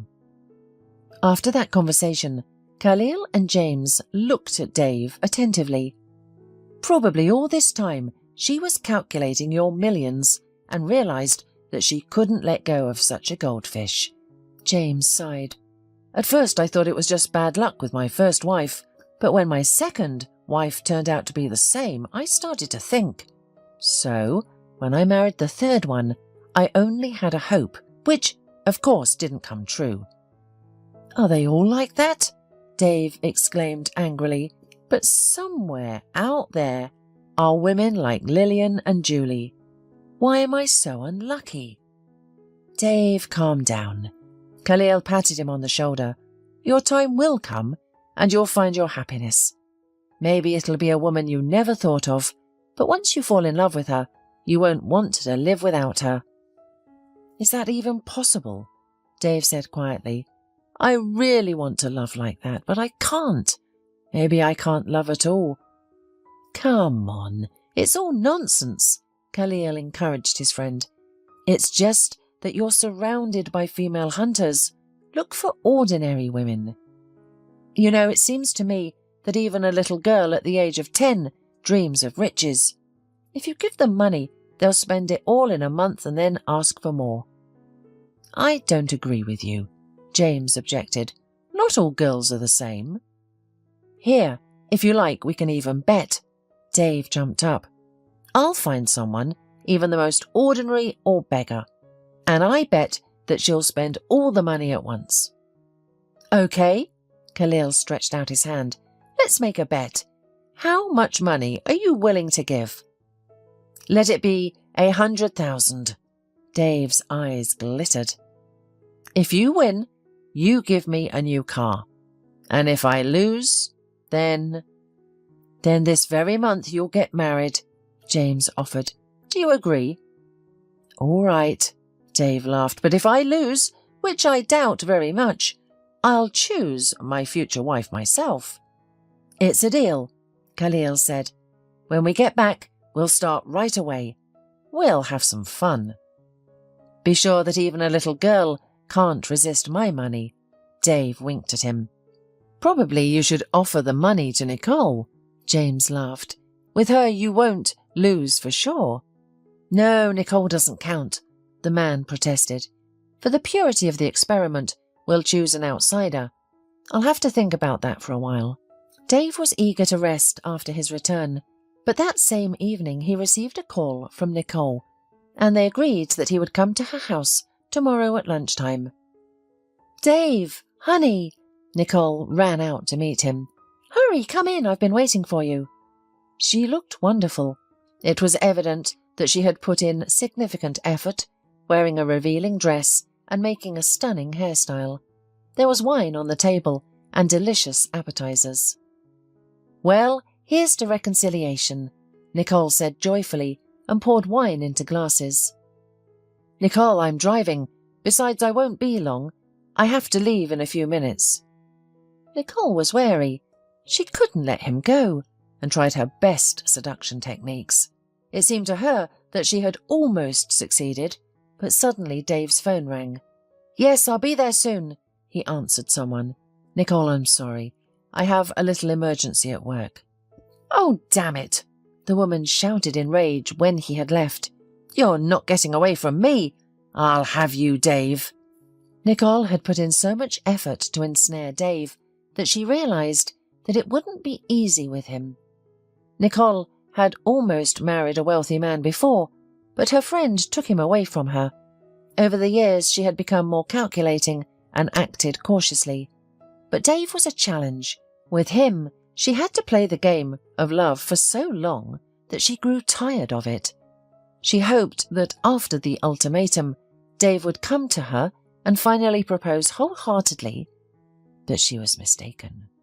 Don't worry, you won't escape from me. Her eyes gleamed with serious intention. I promise you that. Dave hurried out of Nicole's apartment and quickly ran to his car. He started the engine and lightly pressed on the gas. Thank God Khalil called me, he rejoiced. Otherwise I might have fallen for her fish road, and I don't want that anymore. Dave was just driving around town, and at one place he parked his car. He got out and walked down the street. He didn't even notice how he found himself in a familiar square. Suddenly, he noticed the same lonely girl reciting someone's poems. Who wrote this? Dave couldn't help asking. The girl was embarrassed and didn't answer. She took a deep breath and started reciting again. It's strange, the man thought to himself. Maybe she's deaf too. He stood there a little longer. The poems were truly heart-wrenching, with both pain and beauty in them. The man dropped a few bills into the donation box. I wonder what she would do with big money, he thought. Bingo! I'll give her the money. I'm sure she'll spend it all in a month. Yes, that's it. I'll definitely win that bet. He laughed. On the weekend, the friends gathered at Dave's father's house to play golf. So, how's Lillian? Dave asked amidst his laughter. Did she like the artichokes? Laugh all you want. Khalil pouted. They actually turned out to be delicious. She took a bite and wanted to throw them away. The artichoke craze has passed, but I ended up eating them with great pleasure. But now we have another problem. She wants durian. Ooh, it's so stinky. Ooh, James shuddered. I wanted to try it once in Taiwan, but as soon as I smelled it, I almost threw up. Yeah, I've told her all that, but she still wants it, and that's it, the man exclaimed in frustration. I even tried forbidding her from watching all those cooking and travel channels, but it's impossible. I'm afraid to even think about what she'll ask for next. Yeah, her taste preferences are really strange this time," James said bewilderedly. "Maybe she should eat anchovies, olives, crab, or whatever else pregnant women might want." "Oh, she even eats habanero peppers without bread," Khalil said in horror. "I'm shocked." "Khalil, it's definitely twins and boys," Dave teased his friend. All the men laughed, and then Dave continued, "Guys, I want to talk about our bet. I'm going to give money to a poor girl. She's probably about 10 or 11 years old. She looks like a beggar." "Well, then you'll win for sure." Khalid waved his hand. "It would be better for Nicole. She would spend that right away." He laughed. "Let it be so." James supported his friend. On the contrary, if she had never had money, she didn't know what to do with it, and will win. I agree. "Oh, how unlucky Nicole is." Khalil did not persist, "and she had severe pains for you, by the way, but you've spoiled it all."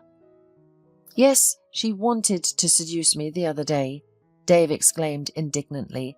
"If it wasn't for you, Khalil, she would have definitely succeeded. Thank you for calling in time." As the round came to an end, the sun was already slipping towards sunset. The friends went home satisfied, having had a great time. "Well, how are you going to give her the money?" Khalil asked curiously as he got into his car. "Yes, she might think we're some kind of crooks.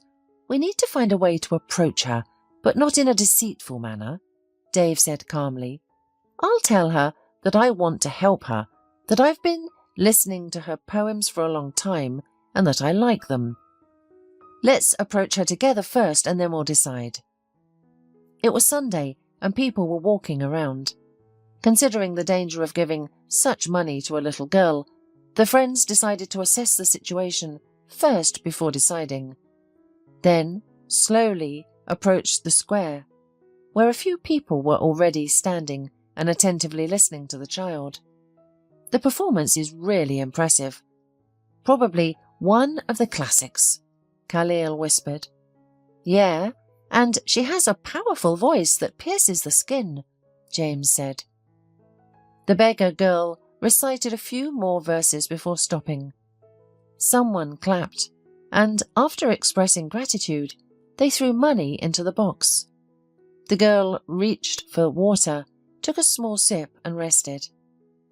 "Well, that won't work," James finally said. "We should find out where she goes in the evening. Instead of giving her a bag full of money in public, let's follow her to her house or wherever she goes and give her the money there. That way, no one takes them from her." "Yes, you're right," Dave agreed. "What should we do now? Hang around here until tonight? She left around 8 last time, but it's only 6 now." "Well, let's wait," Khalil sighed. "It's a bet. I don't even want to go home. Lillian is there with her tantrums and the kids are screaming. For now, let's go to a cafe," Dave suggested. "We'll return at 7 o'clock. She'll still be here." The man left the girl and went to a nearby cafe. Over a cup of coffee, they reminisced about how they had met, laughing at funny stories from their lives. It was almost 7 when they returned to the square. However, the girl had gone away. "Oh, damn!" Dave cursed. "The girl left early today. What do we do now? If she had known what awaited for her, she would have waited for us here until morning," he said arrogantly. "What about our plan B?" Khalil sighed. "Nicole definitely won't refuse." "Forget her," Dave scolded. "She already has everything. She just doesn't want to work. She wants to live an all-inclusive life. I'd rather help this child." The friends decided to try their luck again the next day. By 6 o'clock they were already at the square. This time they parked the car closer. The men got out and listened to the poems the child was reading for about half an hour. Then she picked up her box and, feeling her way with a stick, hurried off to the side. "Let's follow her," whispered James. "But be careful. Blind people have excellent hearing." They cautiously followed the girl, but nevertheless She heard their footsteps behind her. There are several of them, she thought. Where can I run away? If anything happens, I'll scream. She hoped that the people would turn the other way, but they continued to follow her. Then Audrey thought, whatever happens, it's better for these people to take everything from her here than to find out where she and Rebecca lived. Therefore she suddenly stopped and asked anxiously, "Who are you? Why are you following me?" "See, I've told you," James hissed. "Girl, don't be afraid. We won't harm you. We want to help you. We were just afraid to give you money in the crowded square," he explained. The men approached the little girl, who trembled with fear and clutched her box to her chest. "Please don't touch me," she cried. "If you want, take the money." "We don't want anything from you," Khalil tried to calm the girl. "We wanted to give you the money ourselves. We want to help you. We just didn't want anyone to notice." "Here, take it." Dave held out a bag of money. "Just to be careful and hide it at home. You'll have enough for food and clothes. We are wealthy people, so it won't cost us anything." The little beggar nervously shifted her hands. She felt the bag she was given, said, "Thank you," and walked away. "What's your name?" Dave shouted after her. "Do you have a name?" "Audrey." She paused for a second and quickly walked away. "Oh my goodness, I've never thought that I would be chasing someone to give them money." James wiped his face. "It's already the other way around." "Yes, an indescribable experience," Dave agreed. "And I feel sorry for the child. She was so frightened that I wanted to hug her. Poor girl. Does she live alone? Maybe we should have accompanied her." "You've seen how scared she was." "I don't think she would have wanted that," James said with annoyance. "It broke my heart. We live without any problems, not knowing any hardships, while she can't even afford bread." The friends returned in a sombre mood. On one hand, they felt like they had done a good deed, but on the other hand, they realized it wasn't just a game. The girl looked so pitiful that it stirred strong compassion in the friends, and they couldn't shake off the feeling for a long time. "Guys, I want to follow her," Dave suddenly said. "What if some gypsies are forcing her to beg, or if she has an abusive father? It's not about the money. I'm worried about the child now." Meanwhile, Audrey approached the house. She clutched her bag to her chest and hurried down the steps to the basement. "Rebecca," she said quietly, "look what's in this bag." "Audrey, where did you get that?" said her sister in amazement. "There's money in here, lots of money. What happened?" "Today I was chased by some people," the girl fearfully recounted. "I realized from their voices that there were 3 of them. They were men. They were following me. I was very frightened because I thought they wanted to take my money. I decided to give it to them so they wouldn't find out where we lived. But when they approached me, they said they wanted to help me. One of them explained that they were afraid to give me the money in public because it could be stolen. The men apologized for scaring me, handed me this bag, and left." "They didn't ask you for anything?" her worried sister asked. "Nothing," Audrey replied briefly. "What should we do now?" "Let's wait for a while," the girl suggested. "Maybe there are some bandits who decided to hide their money with us. Audrey, you should hide it in a secret place. If no one shows up in a month, then we can decide what to do with it." "All right," her sister agreed. "I'll hide it under the floorboards here." She opened their hiding spot, where they kept Rebecca's gold ring that their father had given her, along with $1,000 they had saved. "Audrey, what were their voices like?" Rebecca asked as they went to bed. "Were they mean?" "You know, I was so scared that I didn't even think about it," Audrey answered. "It seemed to me that one of them was younger. He had a very pleasant voice. Another was a little rough, but I also felt compassion and care from him. The third man sounded like a father. He was probably the oldest. He spoke to me as if I was his own child. I didn't sense any anger or anything bad from any of them." "What does it all mean?" she wondered, and then said aloud, Okay, let's get dinner and go to bed. It's getting late. You're already tired, aren't you? Rebecca, a child's voice called out, do you remember our mummy? Can you tell me a little about her? Audrey, Mum was beautiful, Rebecca replied. She was waiting for you so much. Daddy and I went shopping to buy you clothes.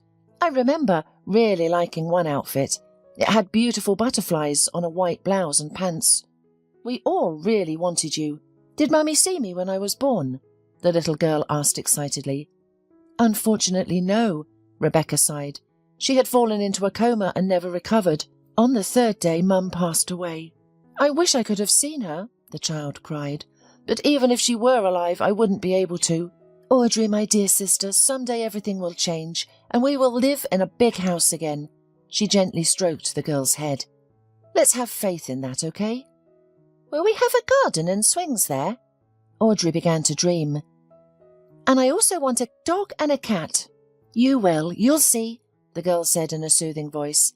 I have a feeling that one day you'll start seeing normally. And I would really like that, Audrey rejoiced. Otherwise, everything is just a blur in front of my eyes, and then suddenly almost darkness. It's like that all the time. Let's sleep, honey. Good night, Rebecca said, gently stroking her sister's hand.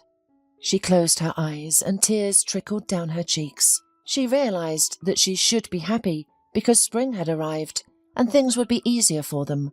But unlike Audrey, Rebecca was an adult, and she knew that someday winter would come again, and they would freeze from the cold once more. The girl remembered her mother and father. Rebecca, come on, hurry up, her father urged her, or you'll be late for school. Rebecca finished her breakfast with no enthusiasm, grabbed her backpack, and slowly made her way to the car. If only I didn't have to go to that stupid school then, she said resentfully. I could spend the whole day writing poetry. At the age of 8, a young genius awoke within Rebecca, and she tirelessly wrote all the time. At first, her parents didn't pay much attention to it, but one day, when her mother was cleaning her room and found her writing diary, the woman was shocked. Bernard, read this, she said in amazement. It's outstanding. The man took the notebook in his hands and began to read. His eyes widened more and more. He stopped and looked at his wife. Honey, she's got talent. How can a child write poetry like that? At the age of 15, Rebecca had already won many awards. Her parents didn't interfere. They did everything they could to nurture her talent in poetry. Rebecca was happy. The only thing she hated was school, or rather, certain teachers who tried to belittle her and devalue her talent. After graduation, Rebecca enrolled in the literature department of the university. She was in her 3rd year when everything changed. At these thoughts, Rebecca finally fell into a deep sleep. Audrey woke up early. Despite her poor eyesight, she tidied up by touch, cleaned up after her sister, and prepared breakfast. The room was always dimly lit, and Rebecca lay near the small window because she needed the light to write. Audrey, how do you like this? She asked, and read a new quatrain. I want to finish it today, and tomorrow we'll teach it. It's beautiful, Rebecca, the girl smiled. You have beautiful poems in general. They make me want to cry at first, but then they bring me joy. There's a shining face of a father and caring hands of a mother in them. There's you and me. They had tea and bread, and after putting everything away, the little girl left their dwelling. If Audrey could see, she would be horrified by their living conditions. It was an old, dilapidated house that had been abandoned by its inhabitants 7 years ago. Nothing had changed since then. Audrey and Rebecca lived in the basement. It was safe there, and the living rooms had broken windows, so it was warmer in the winter. The small window provided enough light for Rebecca to work. Surprisingly, they discovered that an electrical outlet, which served some technical purpose, still worked, allowing them to have hot tea. Once, Audrey found a teapot among the old unwanted items placed by the trash cans and brought it to Rebecca. The girl was overjoyed because their second winter in this basement was easier with it. Meanwhile, Audrey took her stick and slowly made her way to the square. Many people loved her poems and the way she read them. If not for her poor eyesight, she and Rebecca could have collected enough money to rent an apartment a long time ago. However, Audrey was often stolen from. with people pretending to drop $5 into her box and actually taking 50 or 100. In the local store, she was frequently deceived as well, so they barely had enough for bread and some other basic items. Audrey reached the square and felt the steps leading to the monument with her stick. She carefully climbed onto the platform, placed the box in front of her, and began to read. Despite her poor eyesight, she had learned to sense the presence of people over time, and she was never wrong. Today she sensed several people had come up to her, and they had slipped some paper into her pocket.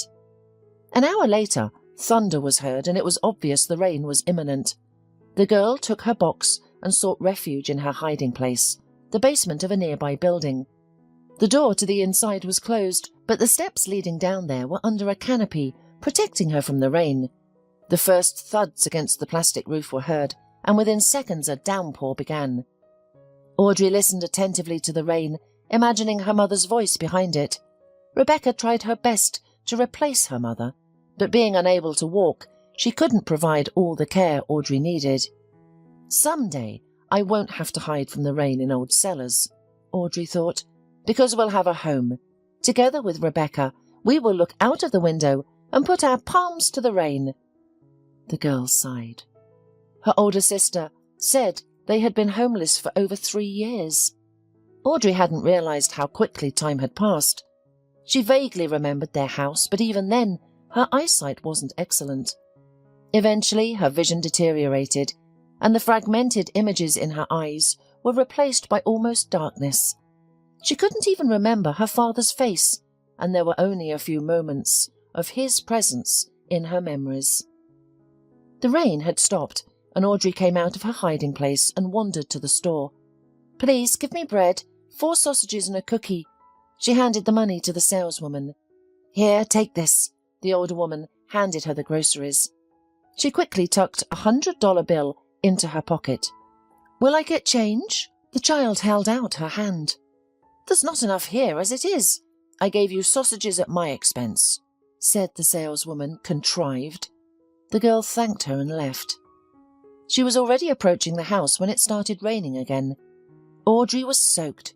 She changed into some rags and took her clothes and some of Rebecca's things out into the rain. That's how they did their laundry. After the rain, Audrey rubbed the clothes a little, wrung them out, and hung them on a rope. "Well, let's eat," rejoiced the girl. "I bought sausage today." They had a supper, and the child began to learn new verses, and again night came to their dwelling. Today Audrey did not feel like talking, and she fell fast asleep. Rebecca, as usual, could not sleep for a long time. During the day she rarely thought about her parents. She often had inspiration at this time, and the girl used to write. But when night came she suffered from loneliness, from what had happened to them. I don't know whether it is the result of birth trauma or a doctor's mistake, but the girl has improper impulse transmission to the retina, the doctor said when he was asked why Audrey had visual problems. Unfortunately, this can only be solved by surgery. "I agree," the father rejoiced. "I'll pay for the surgery. Just help her see properly." "It's not so simple. She should be at least 5 years old." The doctor looked at him. "It's impossible to do the operation sooner." "5 years?" the father said in shock. "Oh my God, so we have to wait more than 3 years?" Audrey had been almost blind since birth because of a complicated birth, and the death of his wife. Their father, Bernard, devoted all his time and attention to his daughters. From his youth, he turned out to be a smart guy. He was first an assistant master for repairing household appliances. Then he mastered electronics and opened his own small business. A few years later, he bought a house in a suburb. By this time, he had already been married, and his daughter Rebecca was a pupil. They did not live richly, but not poorly either. They had everything they needed. To the great amazement of her parents, Rebecca discovered a talent in her early childhood, and they encouraged it in every possible way. When she was 14, her mother became pregnant again. It was an event the whole family had all been waiting for a very long time. Rebecca dedicated poems to her little sister all the time. I wish I could turn back time, Rebecca whispered through her tears. Daddy, Mummy, I love you so much. It began to rain and the girl finally fell asleep. She often had the same dream, standing alone on a bridge. Suddenly, someone called out to her. She turned around and saw her parents walking towards her. Rebecca, come on, stop it. Her mother wiped her tears. Unfortunately, we can't stay with you for now, but you won't be alone. We will send our good friends to you. They will help you. Mum, please don't leave us, screamed the girl as her parents began to disappear. I love you so much.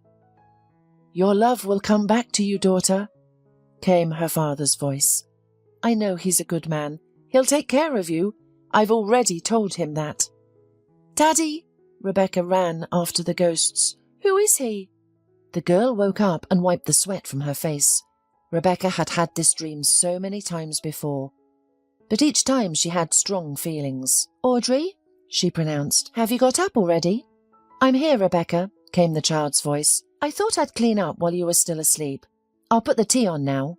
Audrey, I beg you, said the sister. If you feel the rain starting, hide at once. Stay at home today. Let's take today off. Rebecca, don't worry, I'm fine. The little girl brushed her sister's arm. I'll rest in the fall and winter, and while the weather is nice, we have to work. Audrey, despite her age, was more pragmatic than her older sister. She had little hope of a miracle. She realized that if they managed to raise the money for the operation, then they would finally get out of here. That was her fondest dream. Rebecca, I'm off, shouted the girl and tapped her stick on the wall. Today was Sunday, and Audrey was having a pretty good day. She could feel people standing near her, and someone kept coming up and throwing coins into her box. By lunchtime it was very hot, and people had dispersed. The girl sat down beneath the monument. Suddenly she felt something soft. Is it you, Archie? Said Audrey, and stroked the stray dog. You've been gone a long time. Have you been busy? Archie barked happily, answering her yes. Then he put his paws on the girl's hands and nuzzled her. The girl stroked him lovingly. You're such a hard worker, laughed the girl. Of course you didn't have time for me. You and your buddies have been running around the junkyards, haven't you? The dog stood near Audrey for a while longer, barked and ran away. Archie had never asked her for a treat. Probably the dog knew that the girl's life wasn't much different from his. Only she had one big disadvantage compared to Archie. She couldn't see very well, and most of the time she literally couldn't see at all. Today Archie came running, Audrey said cheerfully to Rebecca when she got home. Well, how's he doing? Her older sister laughed. Probably he's been out with his buddies. Unfortunately, he didn't answer that question for me, Audrey laughed. He always keeps quiet when I ask him that. Now I shouldn't expect him back before a week from now. Rebecca took the whole day today, away from thoughts of the past, but by nightfall they still caught up, with even greater force. Dad, someone's here, she said, looking out the window. There's some kind of car parked near us. I'll go and see, her father replied, and threw on his full jacket. Rebecca looked out the window. She saw a woman hugging her father. He put her arm around her and stroked her head. 5 minutes later, they walked into the house together. Rebecca, meet your distant relative. The father introduced the guest. You can call her Aunt Krista. She has some serious problems right now, so she'll live with us for a while. The girl didn't like this relative right away. The aunt had a fake squeaky voice and hid her smoking habit from Rebecca's father. She only treated the girls well in the presence of their father. But when he was away, Aunt Krista would yell at the children and even swing her fists at them. After a few months, Rebecca realized that Aunt Krista wasn't going anywhere. Dad, I can't continue like this, she screamed. Either she leaves our house or I do. Rebecca, darling, just 1 more month, her father pleaded. She'll have her own place in a month. She's already submitted all the necessary documents. Rebecca was almost 19 years old at the time, and she sensed that something was off about this situation. Aunt Krista claimed that her house had been seized for non-payment of the loan. She said that she couldn't find the money right away, and now she had to wait a few more weeks for her case to be resolved. Dad, 1 month and that's it, Rebecca said angrily. She treats Audrey badly and behaves herself like at her own home. One day in early December, Aunt Krista left in the evening without saying anything to anyone and did not return until the next morning. That day, Audrey was scheduled to be hospitalized for an operation, and everyone was anxious. "Where could she be?" Bernard worried. "We need to get to the hospital." "Dad, forget about her," Rebecca replied. "Let's hurry or we'll be late." They gathered their belongings and got into the car. The road was icy from the rain that had turned into snow overnight and froze everything in the morning. Father drove cautiously. "Oh, damn, I'm moving like a turtle," he cursed. "We're definitely going to be late," he added, annoyed, and accelerated. They had already travelled about 3 kilometres when they saw a small downhill slope ahead. Due to the ice, Father tried to slow down, but he couldn't. He applied the brakes, but they didn't work. Bernard tried to stop the car, but the speed only increased, and their car became uncontrollable. Rebecca couldn't remember what happened next. She felt a strong impact and pain in her spine. Her father died instantly. Rebecca and Audrey were taken to the hospital. The little girl's arm was broken, and her older sister was seriously injured. 2 months later, they were discharged from the hospital and returned home. Just as they were recovering from the shock of their father's death, their lives turned into a living nightmare. Aunt Krista took custody of Audrey. She took all the money, neglected to feed the girls, and refused to clean up after them. Under the stress, Audrey's eyesight worsened, and her eye surgery was postponed. She also took away all the money Bernard had saved for Audrey to pay for any additional expenses for her treatment. "God forbid, if you complain to anyone, you'll end up like your father." Krista hissed at bedridden Rebecca. "I'm in charge here now." Rebecca and Audrey stayed with her until April. Then one day, Aunt Krista entered the girls' room. "The notary is coming today," she said, looking at them angrily. "We're going to transfer the house to my name. You'll have to sign a waiver." "I won't sign anything," Rebecca said loudly. "This is our house, and you have nothing to do with it."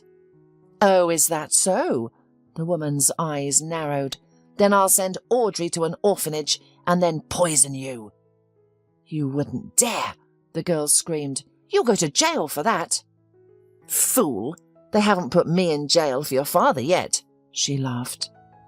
It was only now that Rebecca fully realized the true cause of the tragedy. She quickly understood that this woman was capable of anything. "Fine," she finally said, "but if you do anything bad to me or Audrey, you will be in trouble." "Are you threatening me?" Aunt Krista's eyes turned bloodshot. "I'll strangle you with my own hands right now." Rebecca didn't know how this would have ended if the woman's cell phone hadn't rung. "Get ready, the notary is here," she shouted and left the room. That day, the girl signed all the documents. In the middle of the night, she was awakened by some people. She and Audrey were forcefully placed in a car and driven away for a long time. Eventually, they were unceremoniously dumped on the doorstep of the abandoned house, where they had been living for 3 years. Aunt Krista received all their belongings, as well as the money from the state that was meant for Rebecca and Audrey. Rebecca stirred, her face drenched in tears. She had been unable to sleep that night. "Audrey," her sister said the next morning, "I have a strange premonition. Something good is going to happen," rejoiced the girl. "You're rarely wrong. Maybe I'll make a lot of money today." "I don't know," she replied, "but I can feel that something good will happen." Audrey was in a good mood that day, and she recited poetry from the bottom of her heart. People thanked her, put the money in her pockets and box. The girl was going to return home early today. She and Rebecca decided that first she would bring the money home, and only after Rebecca counted the proceeds, the girl would go to the store. The older sister guessed that Audrey was being cheated all the time, and it hurt her a lot. Audrey worked so hard to earn that money, and the greedy adults were just stealing it from her. Audrey arrived home, and not 5 minutes later, a man's voice was heard outside. "Is anyone here?" Dave asked as he entered the courtyard of the half-destroyed house. "Audrey, where are you? Are you home?" There was no answer, so the man carefully looked around the old house. It was empty inside, and it was dangerous to stay there, as the ceiling could collapse at any moment. He was about to leave when he noticed the basement. He cautiously opened the door. "Audrey, are you here?" he called out. It was dark downstairs, so he turned on the flashlight on his phone and climbed down the steps. The presence of a small rug indicated that someone must have once lived there. "Audrey, don't be afraid, it's me. Do you remember me and my friends? We wanted to help you," Dave said loudly. The man walked a little further and entered a room. It was silent, but as he looked closely through the darkness, he noticed some movement under some rags. "Audrey, don't be afraid. I swear to God I won't do anything bad to you. I want to help you. Please let me talk to you," the man said desperately. A woman's head appeared from under the rags. She had a frightened expression. "Who are you?" Dave asked in surprise. "I'm sorry, I'm looking for Audrey. Maybe you know where she is?" "What do you want?" the young woman asked through tears. "What do you want from her?" "You see, my friends and I gave her some money the other day," Dave began, "but I didn't consider the possibility that she might have been held by bad people. I don't care about the money, but I wanted to help the child. Do you know if she has any relatives?" "You can take your money, we don't need it," the woman said proudly. "But you won't see Audrey. Leave us alone. Go away." "All right, I'll leave, but please tell me, why are you here? Is someone forcing you to stay here?" the man asked excitedly. "No," the woman replied briefly. "Please don't come here." Dave turned around and walked out of the basement. He was so amazed by what he saw that he could barely make it to his car. Who is this woman or girl, he thought. Is she a relative or her mother? How do they even live there? Tears flowed down his cheeks. Dave was not usually sentimental, but what he saw had deeply affected him. "Okay, I have to calm down, and then I'll come back here again." After a few days, the man regained his composure. He was eager to know what had happened to them and came to the square again. "Audrey, hello, it's me," he said softly. "Do you remember me? How are you doing?" The girl shuddered and quickly stood up, unsure of what to do. "Please don't be afraid of me," Dave said calmly. "I don't want anything from you. I want to help you. What happened to you?" "Our parents died and we were kicked out of our house." The girl lowered her head. "So what do you want from us? We don't want your money. We haven't even touched it." "Have you really not spent a penny?" he marvelled. Audrey shook her head, indicating a negative response. It was evident that the girl was telling the truth. "Wow!" Dave exclaimed, wiping his face. "I'm completely shocked." "We don't need your money," she replied. "We'll manage on our own." "Audrey, it's not about money at all," he said. "I just want to help you."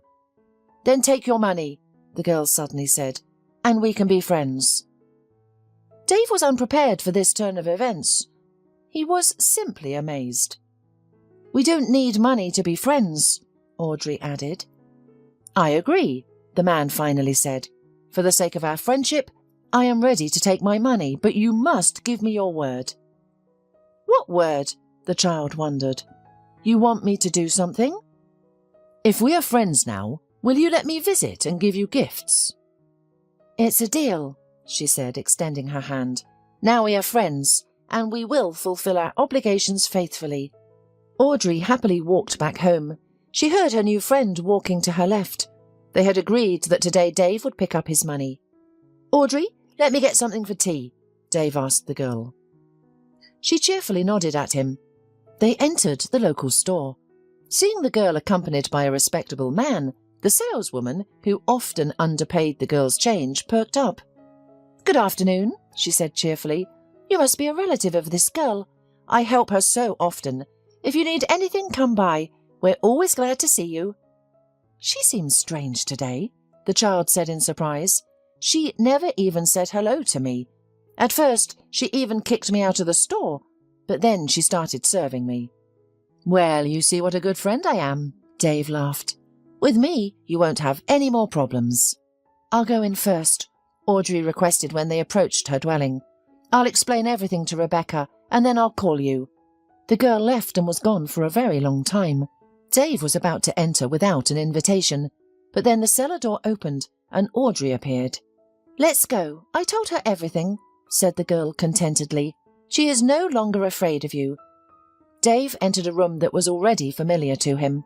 The girl was sitting with her back to the window, writing something on a piece of paper. "Hello," Dave greeted. I apologize for coming uninvited. And if I die today, Rebecca wrote in her dictation. Wait a minute, inspiration struck her, whispered Audrey. So she has to write down her poems. So it's her poems that you've been reading in the square, he exclaimed excitedly. Oh my goodness, it's difficult to believe. Uh-huh, Audrey replied quietly and tapping her stick lightly, walked towards the old table. Hello, the young woman suddenly said. Audrey has told me everything. Take your money, you can even count it. We didn't take anything. Honestly, we don't even know how much is there. Haven't you even counted it? Dave said in shock. There were 100,000 there. I thought perhaps it would be enough for you to rent a more suitable dwelling than that. Maybe I'll leave the money to you after all. Well, no, we don't need that kind of money. And besides, money can't buy friendship, Audrey chimed in. I'm sorry we don't have the best conditions, but if you like, we can have tea. Thanks, but I need to go, Dave replied and wanted to say goodbye. Can I visit you? Of course you can, Audrey said cheerfully. Rebecca, do you mind? The young woman was embarrassed and didn't know what to say to her sister. Rebecca, I'd like to read your poems, Dave suddenly asked her, if you don't mind. Rebecca nodded in agreement. See you soon. By the way, my name is Dave. Sorry I forgot to introduce myself, the man said and went away. Audrey, what was that? Rebecca said in shock when the man left. Who is he? I don't know, the girl shrugged, but he's so warm. I believe him, Rebecca. I'm so scared. I'm afraid I'm wrong, the older sister said excitedly. Rebecca, let's start trusting people again, shall we? Audrey replied maturely. Dave began visiting the sisters. Dirt and poverty didn't disgust him. His new acquaintances became so dear to him that he began to perceive them as an integral part of his life. Well, how's it going with our bet? Khalil asked his friend. You have 1 week left. Khalil, James, I lost on the same day. Dave smiled enigmatically. What do you mean? James said in amazement. Hasn't she spent all the money yet? They gave me back every penny in just a few days, he said contentedly. They? The friends asked in unison. Are there a lot of them? They are Audrey and her older sister, replied the man calmly.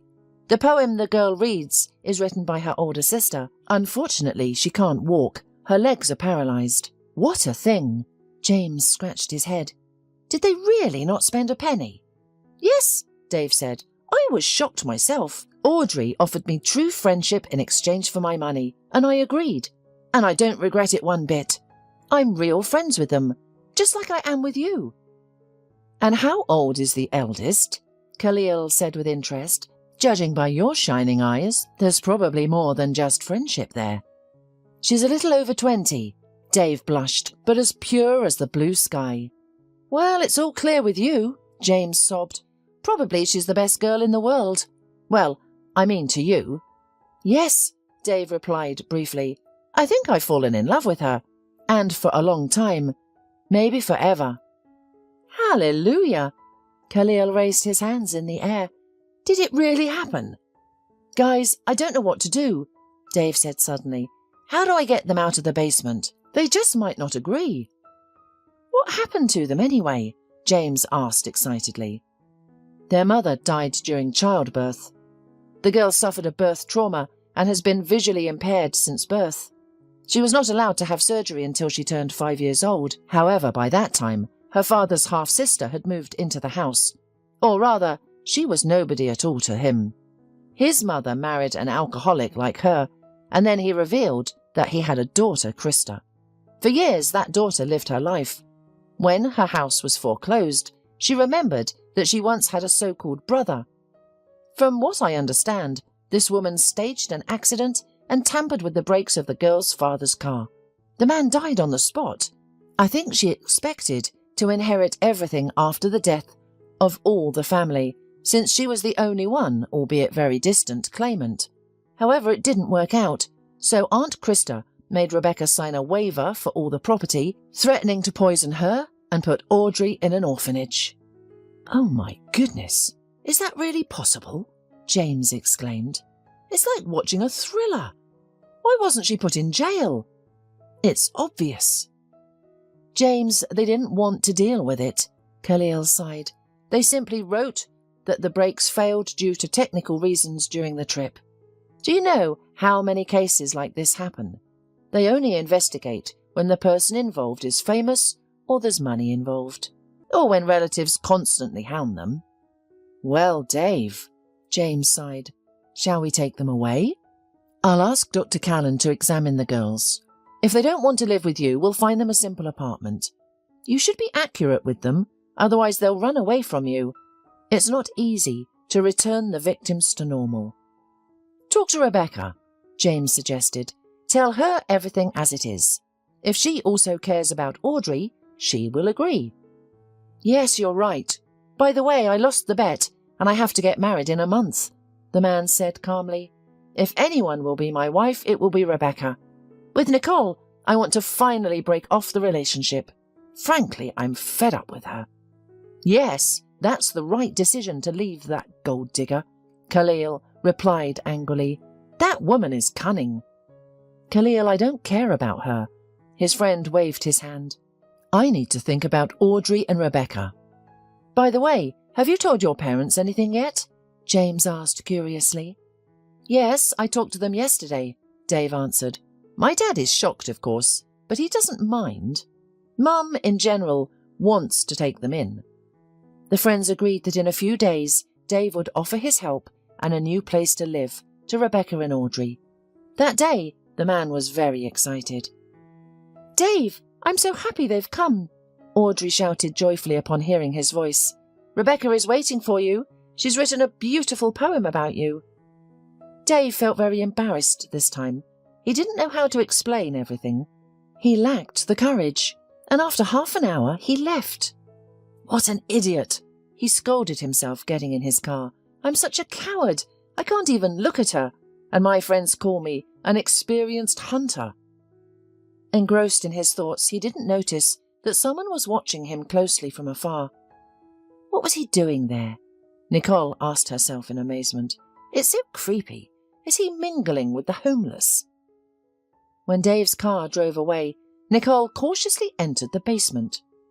What the hell? It stinks in here, she snorted. Is someone living here? A flashlight illuminated her way and she entered the far room. Who are you? She asked impudently when she saw a young woman and the child. I'm sorry, but what are you doing here? Rebecca asked in amazement. Could Dave really stoop so low? Nicole shouted in disgust. Is he sleeping with a beggar? Who are you? Rebecca said loudly. And I'm asking you again, what are you doing here? I am Dave's wife, she declared angrily, and now I know who he's cheating on me with. There was and is nothing between us, Rebecca said proudly. Go away. Do you know who I am? Nicole shouted angrily. I'll throw you out of here today. Do you really think Dave will fall for someone like you? Don't be ridiculous. I've put so much effort into him, so don't expect me to give him to anyone. You speak of him as if he were a thing, Rebecca said in astonishment. What do you know about his life? Yelled the stranger in a frenzy. He's mine, and I'm not giving his money to anyone. I think I understand what this is about, Rebecca said calmly. This isn't about Dave at all. You don't care about him. You want his money. Yes, I don't care about him. He's just a lame dog in my hands. As for you, I'm going to destroy you. That's enough, Nicole. Dave came out of the next room. You've already said enough. Go away. Dave, my love. Nicole coquettishly approached the man, trying to fix the situation. I love you so much. Get out of here, Dave shouted at the top of his voice. I don't want to ever see you again in my life. It turned out that after driving a few kilometres, Dave decided to go back and talk to Rebecca. Hearing the quarrel, he was watching the scene unnoticeably. 2 years passed. Come on, sit down. Dave's father invited the guests to the table. My favourite friends. It's been so long since we've seen each other. Let's remember what happened during this time and celebrate together. There was a huge table outside, and the guests began to sit down. It was June, and the evening brought a slight chill. Khalil, Lillian, Let's start with you, friends. Dave's father said loudly, "We congratulate you from the bottom of our hearts on your triplets. What you've done is a miracle. James, there's just one little push left, and you will have your personal football team." Dave burst into laughter. "For God's sake, please tape your son's mouth shut," Khalil said pleadingly to Dave's father. "Julie, James," continued the elderly man, "you are such a hero. On the 4th attempt at IVH, but you did it. Guys, from the bottom of my heart, I congratulate you on your twins." Everyone looked at the double stroller where the infants peacefully slept, undisturbed by any cries or noise. "Our daughters all look like their daddy." "Really, my darling?" Julie said affectionately to her husband. "Now about you, my dear Dave and Rebecca." The elderly father couldn't hold back his emotions and cried, "How long I have been waiting for this moment. I've never imagined that one day someone would call me grandfather, but in a month I will be cradling my first grandchild." Rebecca gently stroked her belly and kissed her husband.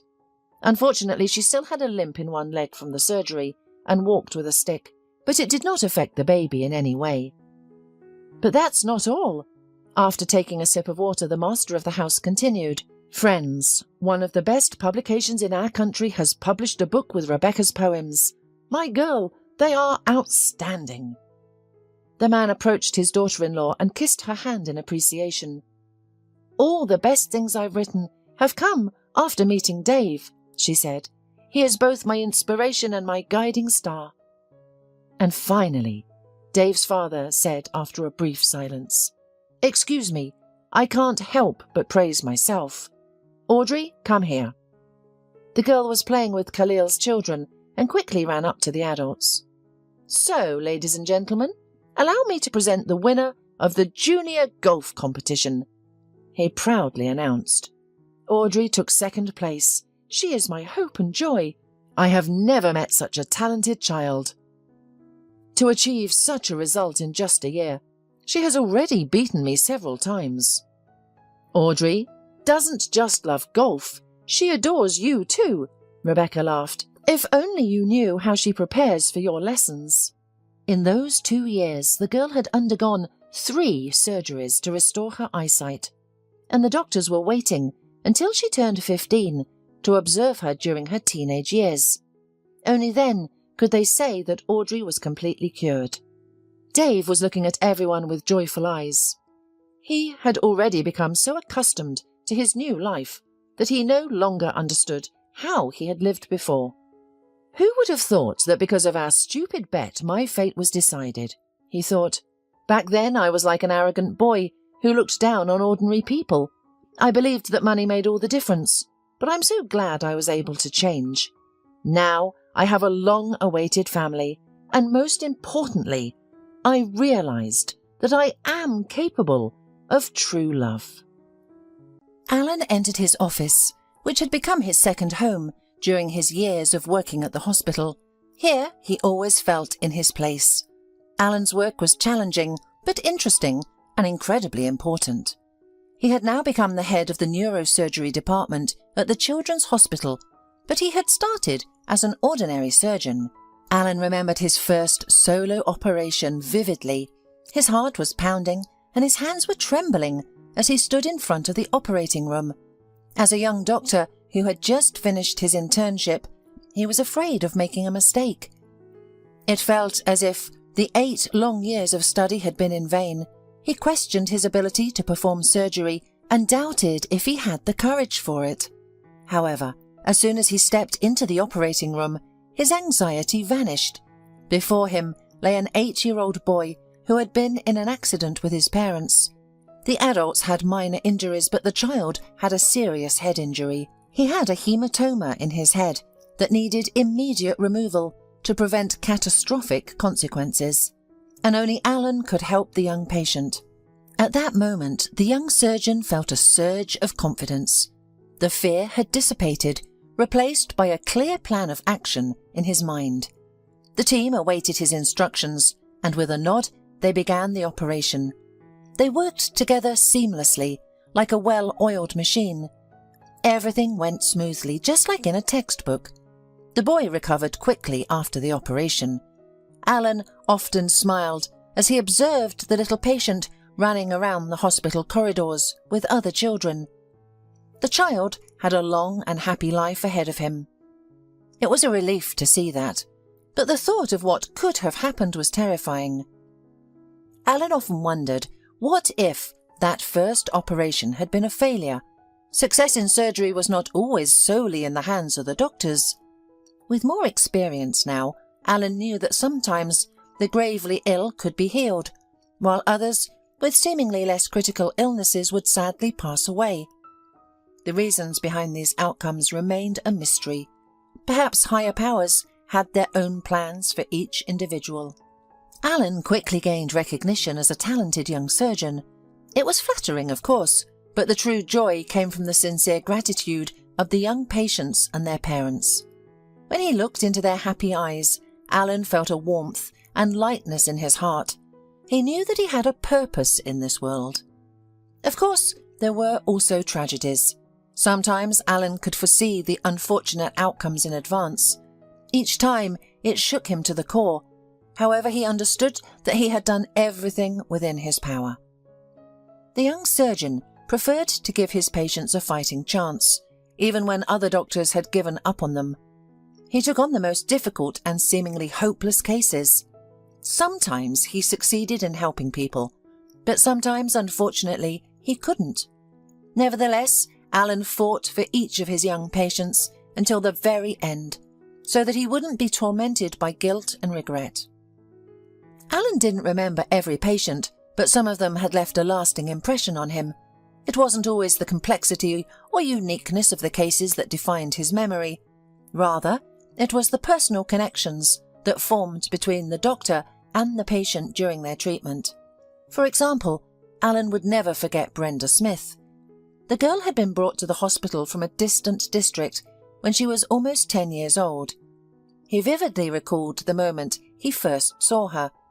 The patient's condition was severe, evident even before he had seen her medical records. She was thin, pale, with bruises under her huge grey eyes. Her arms, as thin as twigs, rested on the blanket. "Hello, Brenda," Alan said with a smile as he looked into the patient's card. "You have such a wonderful name." "Good morning," she politely greeted, her weak voice slightly slurred. It was evident that the tumour had already affected her speech centre. She lived with her parents and younger siblings in a simple, not-so-wealthy family in the village. 6 months ago, she started experiencing dizziness. Then her condition worsened. She developed strabismus and her motor skills declined. Concerned, her parents took her to the town to see a doctor. Alan was well aware of the limited medical resources in regional towns. Brenda had wasted precious time there. After multiple misdiagnoses of anemia and genetic diseases, it was discovered that she had a rapidly progressing brain tumour. Brenda's mobility decreased and her smiles became rare, but her thirst for life and curiosity remained. Unlike the local doctors, she never doubted that everything would be fine. During their first meeting, she confidently told Alan that once she recovered, her parents would take her to see the sea. Having never seen it before, she eagerly asked Alan to cure her quickly so she could finally go on the trip. Alan understood the complexity of Brenda's case. The tumour was exerting pressure on various parts of her brain, and without immediate surgery, Brenda's dream of seeing the sea would never come true. It took several days to prepare for the operation, during which Alan and Brenda developed a genuine friendship. Every morning, Alan visited Brenda's room, taking the time to chat with the cheerful patient. "I had a dream today," Brenda shared with her favourite doctor. "I was riding a dolphin. Can you imagine? Its back was smooth, and I was holding on to its fin while it smiled. When I go to the sea, I'll see dolphins, won't I?" "Of course," Alan nodded, determined to make Brenda's dream come true. The entire staff adored Brenda. Who wouldn't? She was sincere, open, and bravely endured her misfortune. She obediently took bitter pills and endured painful procedures without complaint. Other children, even older ones, would be frightened and cry, but not Brenda. She was curious about everything. Brenda bombarded Alan with questions. How do you diagnose someone's condition through blood? What's that thing hanging around your neck? Is it a stethoscope? How do you perform brain surgeries? Isn't the skull hard? Alan carefully answered each question, choosing his words to make them understandable to a 10-year-old. Brenda eagerly absorbed every word, her grey eyes burning with curiosity. Alan's heart ached at the sight of this tiny child, unable to walk or even sit up, with a weak voice and a thin body. What kept her soul alive? And yet, how much energy and curiosity she possessed. One of Brenda's questions caught Alan off guard. "Why did you decide to become a doctor?" she asked one day. The man smiled, feeling a bit embarrassed. Brenda unknowingly took him back to the past, to the most difficult and terrifying period of his life. Alan was 14 at the time, and his brother Paul was 8. Alan adored his little brother, but it wasn't love at first sight. Initially, Alan couldn't understand why his parents needed another child when they already had him.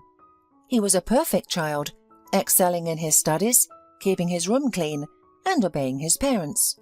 So why did they need this little intruder, demanding all their attention and energy? It was painful for Alan to see how his mother smiled at Paul's every gesture.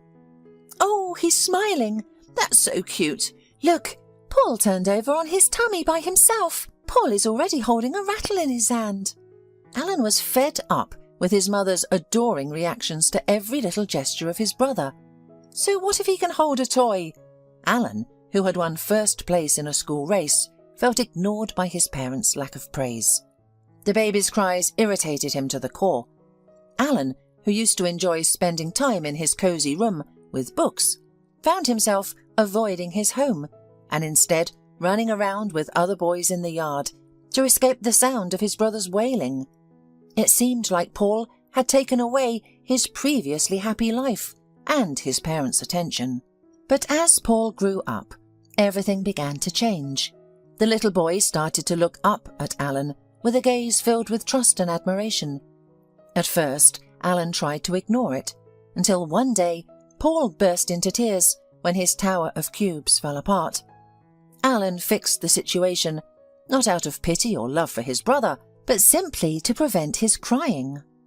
Paul gave him that look again, and Alan couldn't help but admit that Paul clearly believed that his older brother was all-powerful. Since then, something had changed. Alan started developing a genuine interest in his brother. Playing with the baby and helping him explore the world made him feel strong, intelligent and responsible. As Paul grew up, he transformed from a chubby baby into a quick boy who loved playing yard soccer and excelled at climbing fences and trees. Alan was proud of his brother's agility and energy. Trouble came unexpectedly. Shortly after Paul started second grade and showed his talents in physical education, he even made it onto the local swimming team, passing a tough selection process effortlessly. Alan's heart filled with delight. Many of his friends had wanted to join the team, but couldn't make it, even after training specifically for it. One day, Paul was taken to an away competition, even though he hadn't trained much yet. Unfortunately, the bus carrying the young athletes got into an accident on the highway. The coach always made sure everyone was properly fastened before the journey began. However, it turned out that mischievous Paul unbuckled his tight belt to move about freely. The accident wasn't too serious, and most of the passengers only experienced a slight fright. However, Paul was unlucky. Since he wasn't wearing his seatbelt, he was thrown from his seat and hit his head hard against the wall. Paul didn't feel anything and immediately fell into a coma. He was quickly transported to the nearest hospital and connected to various sophisticated machines. The battle for Paul's life had begun. Alan vividly remembered those days. His parents were pale and silent. His mother frequently wept and incessantly called the hospital to inquire about her son's condition. Paul had undergone multiple surgeries, each time fueling Alan's hope for a positive outcome. The surgeons seemed to him like gods in their white coats, exuding intelligence and near omnipotence. But despite the passage of time, Paul remained unresponsive. On that day, Alan's parents were at the hospital for an unusually long time. When his father finally brought his exhausted mother home, Alan immediately understood the heartbreaking truth. Paul was gone. Adapting to this reality proved immensely challenging. The grieving parents had changed deeply. His father was rarely at home, disappearing for work and returning home intoxicated and aggressive. His mother seemed oblivious to her surroundings. She no longer prepared delicious meals for the family, showed no interest in Alan's academic achievements, and even abandoned her favourite TV series. She moved through life like a machine, burdened by some heavy duty. Alan felt an almost physical pain from the inability to converse with his brother, to gaze into his curious blue eyes. He yearned to share his thoughts with someone, but his friends would not understand. His father was always absent, and his mother remained indifferent. Thus, he bore the burden alone. Initially, Alan harboured anger towards the doctors. Why couldn't they save his brother? After years of studying, were they unable to cure him? Perhaps Paul had simply been unfortunate to fall into the hands of these inept doctors. If only there had been a different, competent doctor, they could have saved him. The anger within the teenager grew stronger with each passing day. Why should his entire family suffer because of the laziness and incompetence of a few doctors? One day, Alan could no longer bear it and went to the hospital. He sought out the surgeon who had operated on his brother. The boy himself was unsure of what he expected from this encounter, but his soul demanded action. He burst into the office on the second floor and found a weary elderly man with red eyes from lack of sleep. "What can I do for you, young man?" he asked politely. Alan poured out his heart. His emotions flowed unabated as he expressed his pain and anger. He expected the doctor to kick him out at the start of his impassioned rant. However, the man listened attentively, without interruption. His eyes conveyed both attentiveness and profound sadness. "Of course, I remember Paul. His case was severe, and his brain suffered significant damage. We tried our best, fought for his young life until the very end." The doctor proceeded to explain the details of Paul's condition to the 14-year-old. He also provided insights into the structure of the human brain. Alan listened in awe, finally comprehending numerous aspects of the situation. Initially, Paul had slim chances of survival due to the unfortunate nature of his fall. However, the doctors fought tirelessly, performing surgeries, monitoring and supporting him. The doctor even showed Alan scans of Paul and other patients, enabling the boy to see and understand everything for himself. It was after this conversation with the doctor that Alan resolved to become a surgeon himself, specializing in brain surgeries to save people. He immersed himself in reading once again, but now it was books about anatomy. This new world fascinated and captivated him more each day. His parents did not particularly encourage his newfound passion. They seemed oblivious to Alan's existence. Each family member was consumed by their own emotions, finding solace in their own individual ways. One would assume that after losing one son, both mother and father would focus all their attention on the remaining one.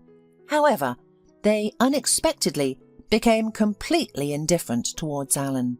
Taking matters into his own hands, Alan found out about the admission requirements for the medical academy, searched for a hostel and tutors. And everything turned out well for Alan.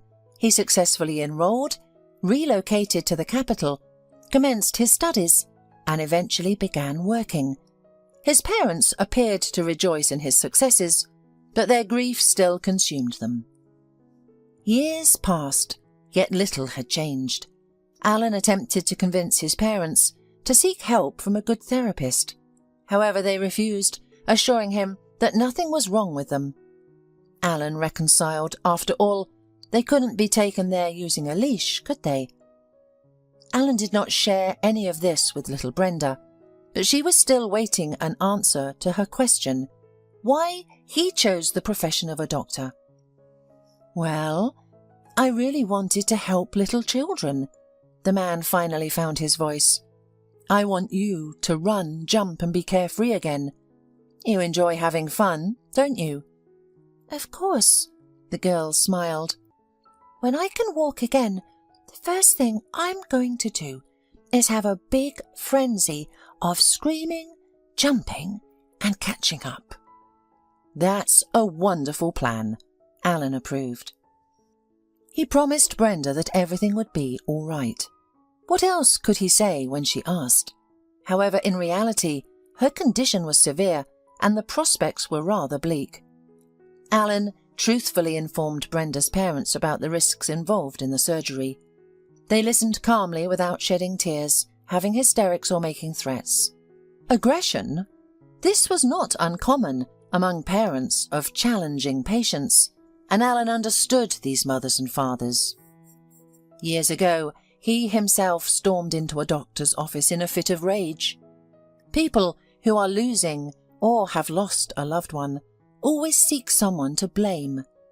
Yet Brenda's parents remained strong. It was evident that they were filled with fear and worry, but they also held on to hope. You see, anything can go wrong on the operating table. The tumour is large and it puts pressure on many parts of the brain. This is a significant risk. However, if we don't perform the surgery soon, Brenda won't have any chance at all. "We agree," said Brenda's father, squeezing his wife's hand. He nodded. "Everyone except you has given up on Brenda, but this way at least she'll have a chance." "I'll do my best," said the doctor, and he did give his all. He poured his heart into it as he always did. He worked meticulously, careful not to touch the healthy regions of the brain. Challenging tasks always motivated and energized Alan, and this time was no different. Brenda's tumour presented a formidable challenge, but Alan skillfully removed the tumour, leaving no trace of it. Now, all that remained was to wait. Were any critical brain areas damaged during the operation? The answer would only become clear once the girl emerged from anaesthesia. Alan stayed on duty throughout the night following the operation. He spent a few hours organising paperwork before resting on the couch. He was awoken by a gentle knock on the door. "Brenda is awake," the nurse informed him. "Thank you," Alan nodded. He tried to remain calm, although his heart pounded in his chest like a trapped bird. Brenda was laying on the bed, just as she had before the operation. Alan immediately recognised her curious eyes and breathed a sigh of relief. Brain surgeries often change people drastically, sometimes rendering them profoundly disabled. "Well, baby, you're a real hero." Alan sat down on the edge of her bed with a smile and, stroking her hand, asked the usual questions. If she had a headache, if her vision was double. Brenda answered, and her speech was no longer slurred. Of course, she was still weak, but it was only temporary. With every day, Brenda grew stronger. Just a week after the operation, she had already started standing up. How thrilled she was to be able to move again.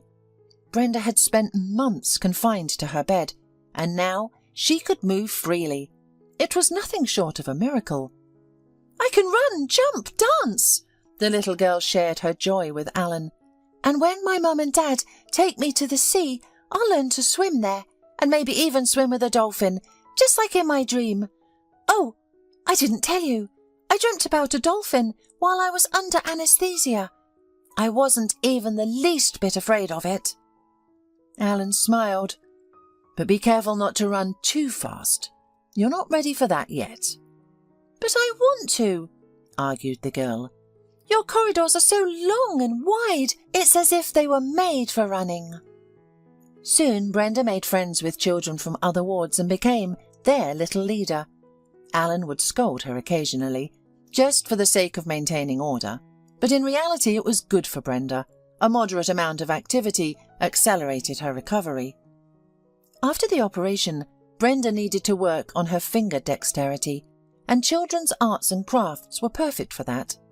When Alan mentioned this to her parents, they immediately brought her various materials: cardboard, scissors, clay, glue, paint. Now Brenda was creating a lot. As Alan passed by her room, he often caught her in the midst of creating another masterpiece. She had started drawing and improved with each passing day. Her fine motor skills were developing rapidly. Alan couldn't be happier for Brenda. This child had very little chance of survival, let alone a full life. All the other doctors had given up on her, but he took a chance. And what a result! Brenda would live. It was truly a miracle. Cases like Brenda's gave Alan the strength to keep working and endure the failures that, though not frequent, still occurred in his practice. Some patients were beyond help. Alan took each loss to heart, despite it being unprofessional. Stories like Brenda's were a source of support, encouragement and inspiration. On the day of her discharge, Brenda looked a little sad. "I'm going to miss you," the girl said, glancing at her doctor. "We've become such good friends, and now we have to say goodbye. It's so sad." "I'll miss you too," Alan admitted. Brenda's words touched him and filled his heart with warmth. "But I hope you won't need to see doctors often in the future." "Doctors are the best people," Brenda declared fervently. "I've got a present for you." Saying this, she took out a small box from her purse. It was a cardboard box, covered with shiny foil and decorated with tiny roses made of red paper. "What a beauty!" Alan marvelled. He was truly impressed with the creation he had received. The girl's fine motor skills were impressive. Not everyone could build such a box. It was surprising how quickly she had recovered. "I made it specially for you," Brenda admitted. "It took me 3 whole hours. Do you like it?" "Very much." Alan nodded seriously. "This box will take an honourable place in my collection. Here, look." With these words, he walked over to the shelf. Brenda was not the first little patient who had thanked the doctor with a handsome gift. Alan had a good rapport with children, so he had quite a collection of these creations.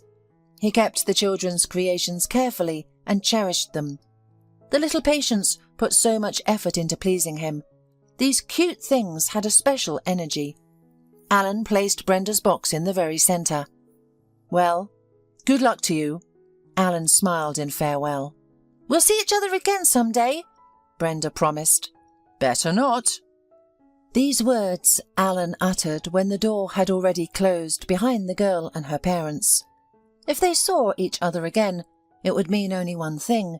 The disease had returned, and Alan didn't want that. However, he could not imagine how fate would bring them together once more. 20 years had passed since Brenda's discharge. A lot had happened in Alan's life during that time, both good and bad. The man lost both his parents in the same year. His father was poisoned by cheap booze and had completely collapsed by then. Only his mother somehow helped him to keep a human face.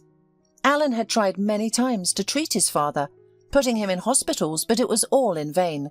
Doctors are powerless if the patient himself does not want to recover.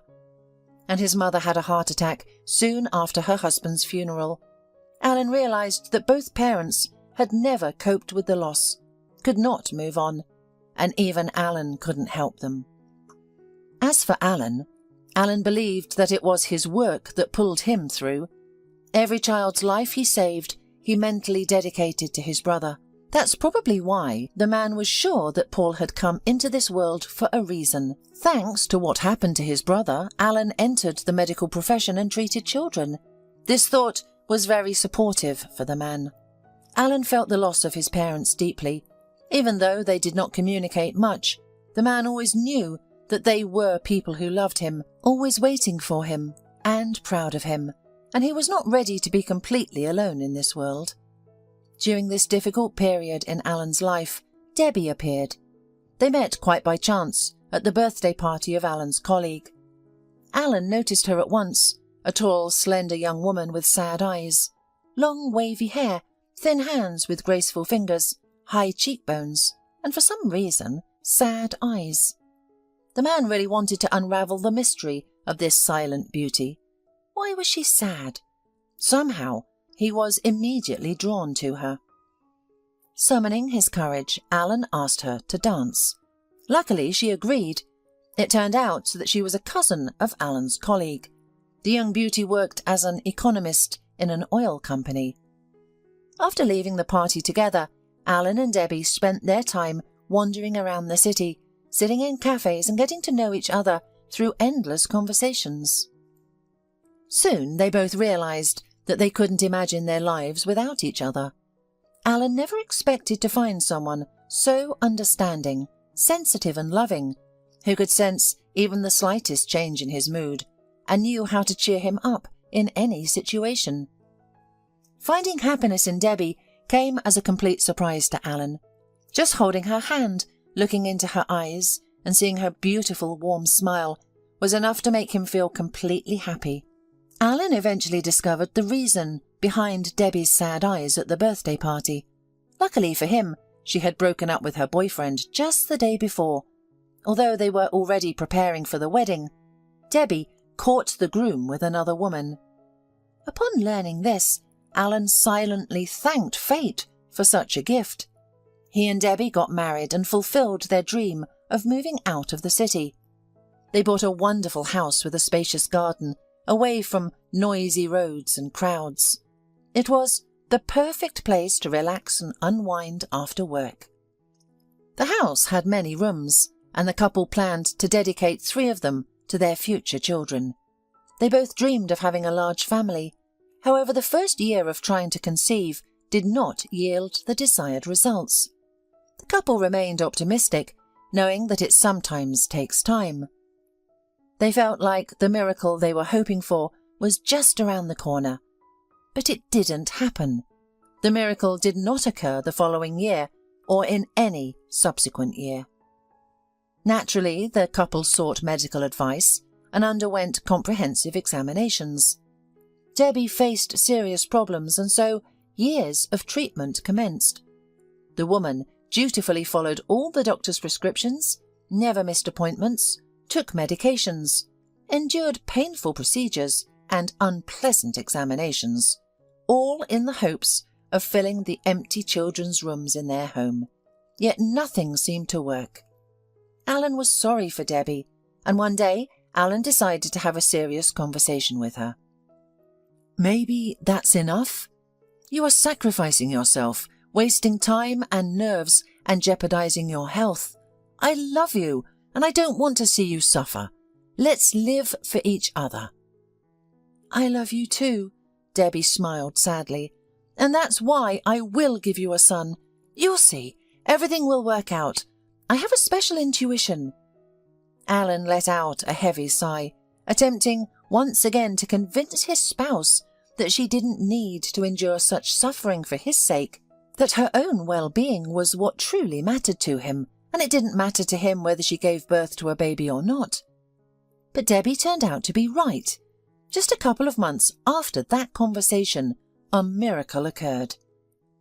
Alan vividly remembered the morning when Debbie said that the pregnancy test was positive. The joy that radiated from the expectant mother's eyes was immeasurable. Alan was left breathless by her words, and tears suddenly welled up in his eyes. But as a doctor, he understood that not all pregnancies end with the birth of a baby. Nevertheless, they now had at least a chance. Pregnancy turned out to be quite difficult for Debbie. She almost lost the baby multiple times at different stages and had to visit the emergency room frequently. However, she never complained and followed all the doctor's recommendations, taking care of herself like a fragile object. It was an anxious and exciting period, with many ultrasounds revealing that she was expecting a boy. "I told you I would give you a son," rejoiced Debbie, "and then 2 more daughters. We have 3 children's rooms." The threat persisted throughout the pregnancy. The doctors did their best to support Debbie and maintain the pregnancy for as long as possible, but it was a challenging time for everyone involved. Labour began earlier than expected, luckily while Debbie was in the hospital. The baby was born weak and immediately placed in a special medical box for premature babies. The doctors couldn't provide a prognosis. Debbie demanded more precise information from the doctors, but Alan knew the feeling. He had been in similar situations before, where everything depended on unknown factors. Now he found himself in the same helpless and anxious role as a parent. The baby boy was named Kyle, in honour of Debbie's grandfather. He was also born weak and premature, but against all odds he survived and grew up to be tall, strong and intelligent. Little Kyle initially had trouble breathing due to underdeveloped lungs. After addressing this issue, serious vision problems were discovered, putting him at risk of blindness. Alan sought help from his connections and had the child operated on at the country's top ophthalmology centre. It seemed like a success. During this time, Kyle had to live in the hospital and be constantly under the doctor's supervision. Debbie and Alan visited him often. With time, the baby started to resemble ordinary, adorable infants, with chubby cheeks and curious eyes. When Kyle was finally discharged at 6 months old, the couple celebrated in their living room, sipping wine near the fireplace and looking at their little Kyle, who was peacefully sleeping. Debbie and Alan discussed their son's future and made plans. The threat to their baby's life and serious health problems were finally behind them. While Kyle still had a long way to catch up with his peers, he could see and would soon start walking and talking. When Kyle was born, the doctors prepared the parents for the worst. Against such bleak prospects, the minor health problems seemed insignificant. Not everyone was born to be a superhero. "I think our Kyle will be clever," reasoned Debbie about her son's future. "His eyes are so attentive, as if he already understands everything." Alan smiled, not noticing anything extraordinary.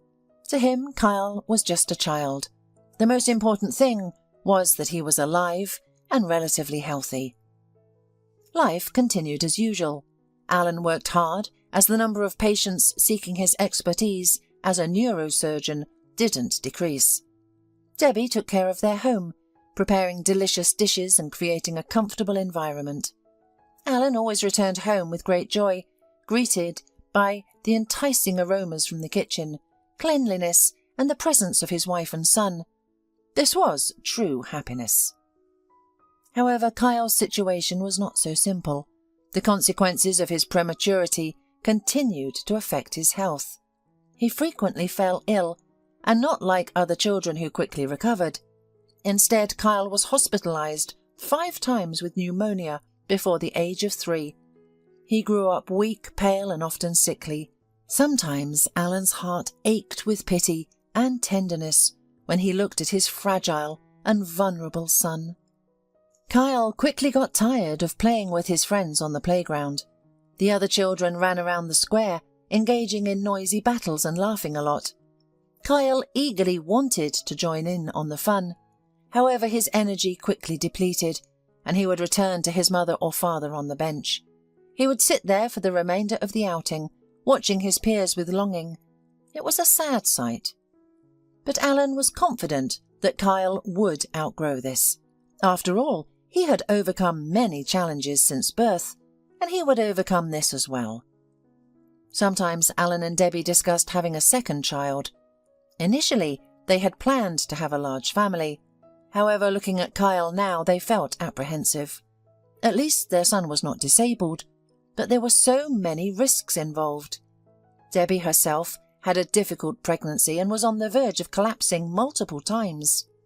The couple was scared and hesitant to plan for a second child, fearing a similar or worse outcome. Debbie often accompanied Kyle to clinics and rehabilitation centres. The boy required a lot of attention and care, more than healthy children. He received guidance from various specialists, including sports coaches, osteopaths, and experts in early development. The results were evident, particularly in terms of his mental abilities. At the age of 4, Kyle could already read slowly and handle numbers up to 20 with relative ease. "Little genius," acquaintances would jokingly call him. Alan was proud of his son. It was a joy to witness his child's achievements. However, physically, Kyle remained weak. He couldn't even be sent to kindergarten due to his susceptibility to infections. Alan pushed away negative thoughts and reassured himself that the doctors were closely monitoring his child, finding no serious issues. Yet Alan had a nagging feeling. He had encountered many children throughout his career and had learned to distinguish between ordinary children and those facing difficulties. Unfortunately, Kyle fell into the latter category. Alan kept his suspicions to himself, not wanting to burden his already worried wife. Perhaps she sensed it too. Trouble struck on New Year's Eve. Kyle stayed a bit longer than usual with his mother on the slide. The weather was warm and large snowflakes fell from the sky, creating a beautiful scene reminiscent of a New Year's card. Kyle didn't want to go home. Debbie agreed and allowed her son to play in the snow with the neighbouring kids. As usual, Kyle quickly grew tired and sat down on a bench closer to his mother. However, he refused to leave. He was sitting there with a smile, watching his peers build a snow fortress. But then the boy didn't have the strength to return home. Debbie carried him to the porch, as she always did. Kyle was only 4.5 years old, but he weighed as much as a 2-year-old. By evening, Kyle's temperature had risen. It seemed he had sweated while playing on the slide and then became chilled on the bench. The next morning it was clear that hospitalization was inevitable. Kyle had a high fever that wouldn't respond to antipyretics. Upon arrival in the hospital, Kyle was taken directly to the intensive care unit, and his parents were sent home. Debbie cried throughout the journey, blaming herself. "I should have taken him home immediately, but he wanted to stay. It's all my fault." Alan tried to console his inconsolable wife, but his attempts were not very successful. Kyle was diagnosed with bilateral pneumonia once again. This time, he was in critical condition in the intensive care unit. Alan and Debbie spent sleepless nights anxiously awaiting every phone call. Alan kept some information from his wife. Using his connections, he asked the attending doctor not to disclose the alarming details to Debbie. Kyle's life was hanging between life and death. He was hooked up to machines and receiving strong medications. Each passing day made it less likely that the boy would survive. Secretly, Alan sought help from prominent professors, desperately searching for a solution to save his son. It was difficult to go through this alone, but he couldn't bring himself to tell Debbie about Kyle's critical condition. Fortunately, the treatment was effective, and Kyle slowly started to improve. Alan felt a sense of relief, as the son's life was no longer in danger, even though he remained in intensive care. However, the intensive treatment and serious illness had left their mark. Kyle had been cured of pneumonia, but at the cost of acquiring a heart defect. The medications given to him had various side effects, but at the time there was no opportunity to discuss the potential harm of the treatment. Kyle's health now had consequences that couldn't be ignored. In addition to his other problems, Kyle now needed to see a cardiologist. Initially, Debbie was relieved when the immediate threat to her child's life had passed. However, the new problem threw her unbalanced once again. The doctor's prognosis sounded almost like a death sentence, as Kyle's condition continued to deteriorate. Debbie, for the sake of her son, gathered her strength and resolved to fight for him.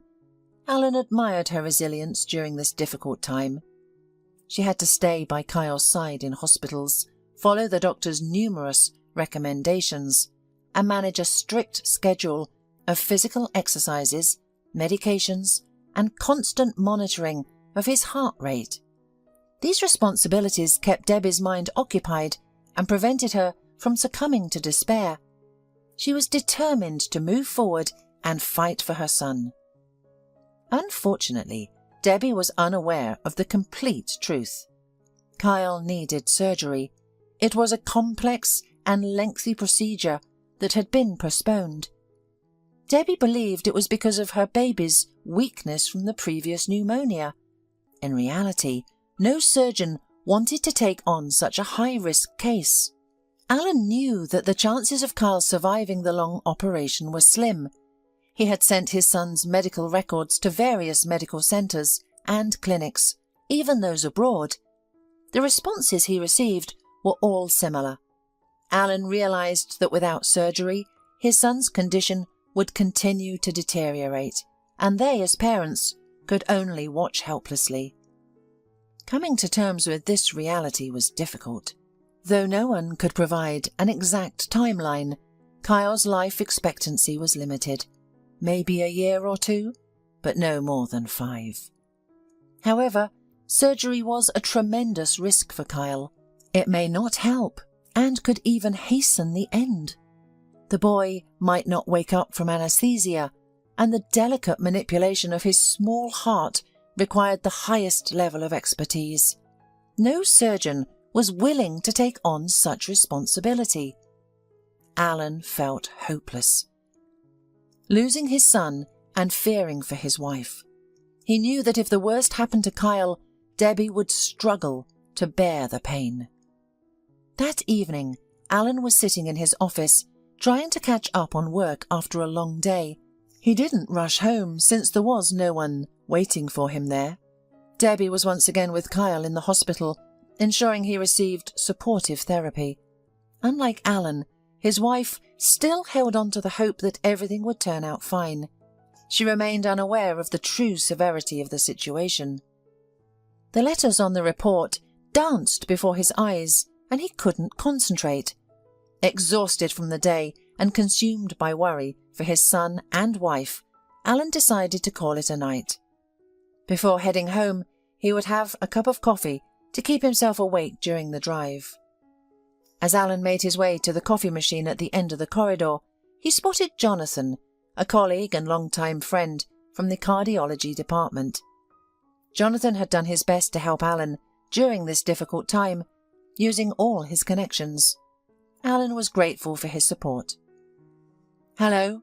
Jonathan approached Alan, holding a cup of steaming Americano. "What are you still doing here? Why aren't you home?" "Working hard," Alan replied with a smile. "Good. I have great news for you. I intended to tell you tomorrow, but since you're here, I'll share it now. Your Kyle has a real chance of recovering." Alan looked at Jonathan with a mixture of hope and skepticism. He wanted to believe, but he had experienced disappointment before. "There is a young cardiac surgeon working in University Clinic. She graduated from the medical academy not so long ago, but she has already gained experience. She cooperates with foreign clinics, is fond of scientific work and innovations. It's a mystery how she manages to keep up with everything. This doctor specializes in children, and she's already helped some patients with severe heart defect." Strange. Alan was surprised. It turns out that she is a star in the world of medicine. But why don't we know anything about her? "She's a rising star. Her fame is still ahead of her, and very soon everyone will know about her," Jonathan assured confidently. "I contacted her and sent her Kyle's story. I haven't even told you anything, so you wouldn't get your hopes up. I can see how hard it is for you. But tonight she sent me a reply that she was ready to take Kyle for surgery. And you have a meeting the day after tomorrow. I've already agreed with the chief. They'll let you go. You'll fly to her. Everything will work out.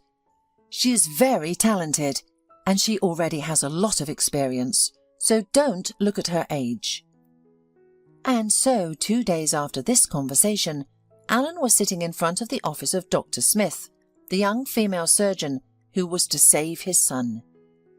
To this time, the man had learned a lot about her, where she studied, where she practiced, what she excelled in. According to everything, it appeared that Dr. Smith was really a young talent. In her practice, there were many complicated cases. Alan has seen pictures of her, young, beautiful, big-eyed, more like a model than a cardiac surgeon, and yet Alan saw something vaguely familiar in the face of the young doctor. She looked very much like someone, maybe of an actress or a singer. Now Dr. Smith was on her rounds. According to the staff, she was very attentive to her little patients. Finally, light footsteps were heard at the end of the corridor. Alan's heart pounded excitedly. When she reached Alan, the man again experienced a strange feeling. Somewhere he had already met this woman. Dr. Smith smiled kindly at him and invited him into her office.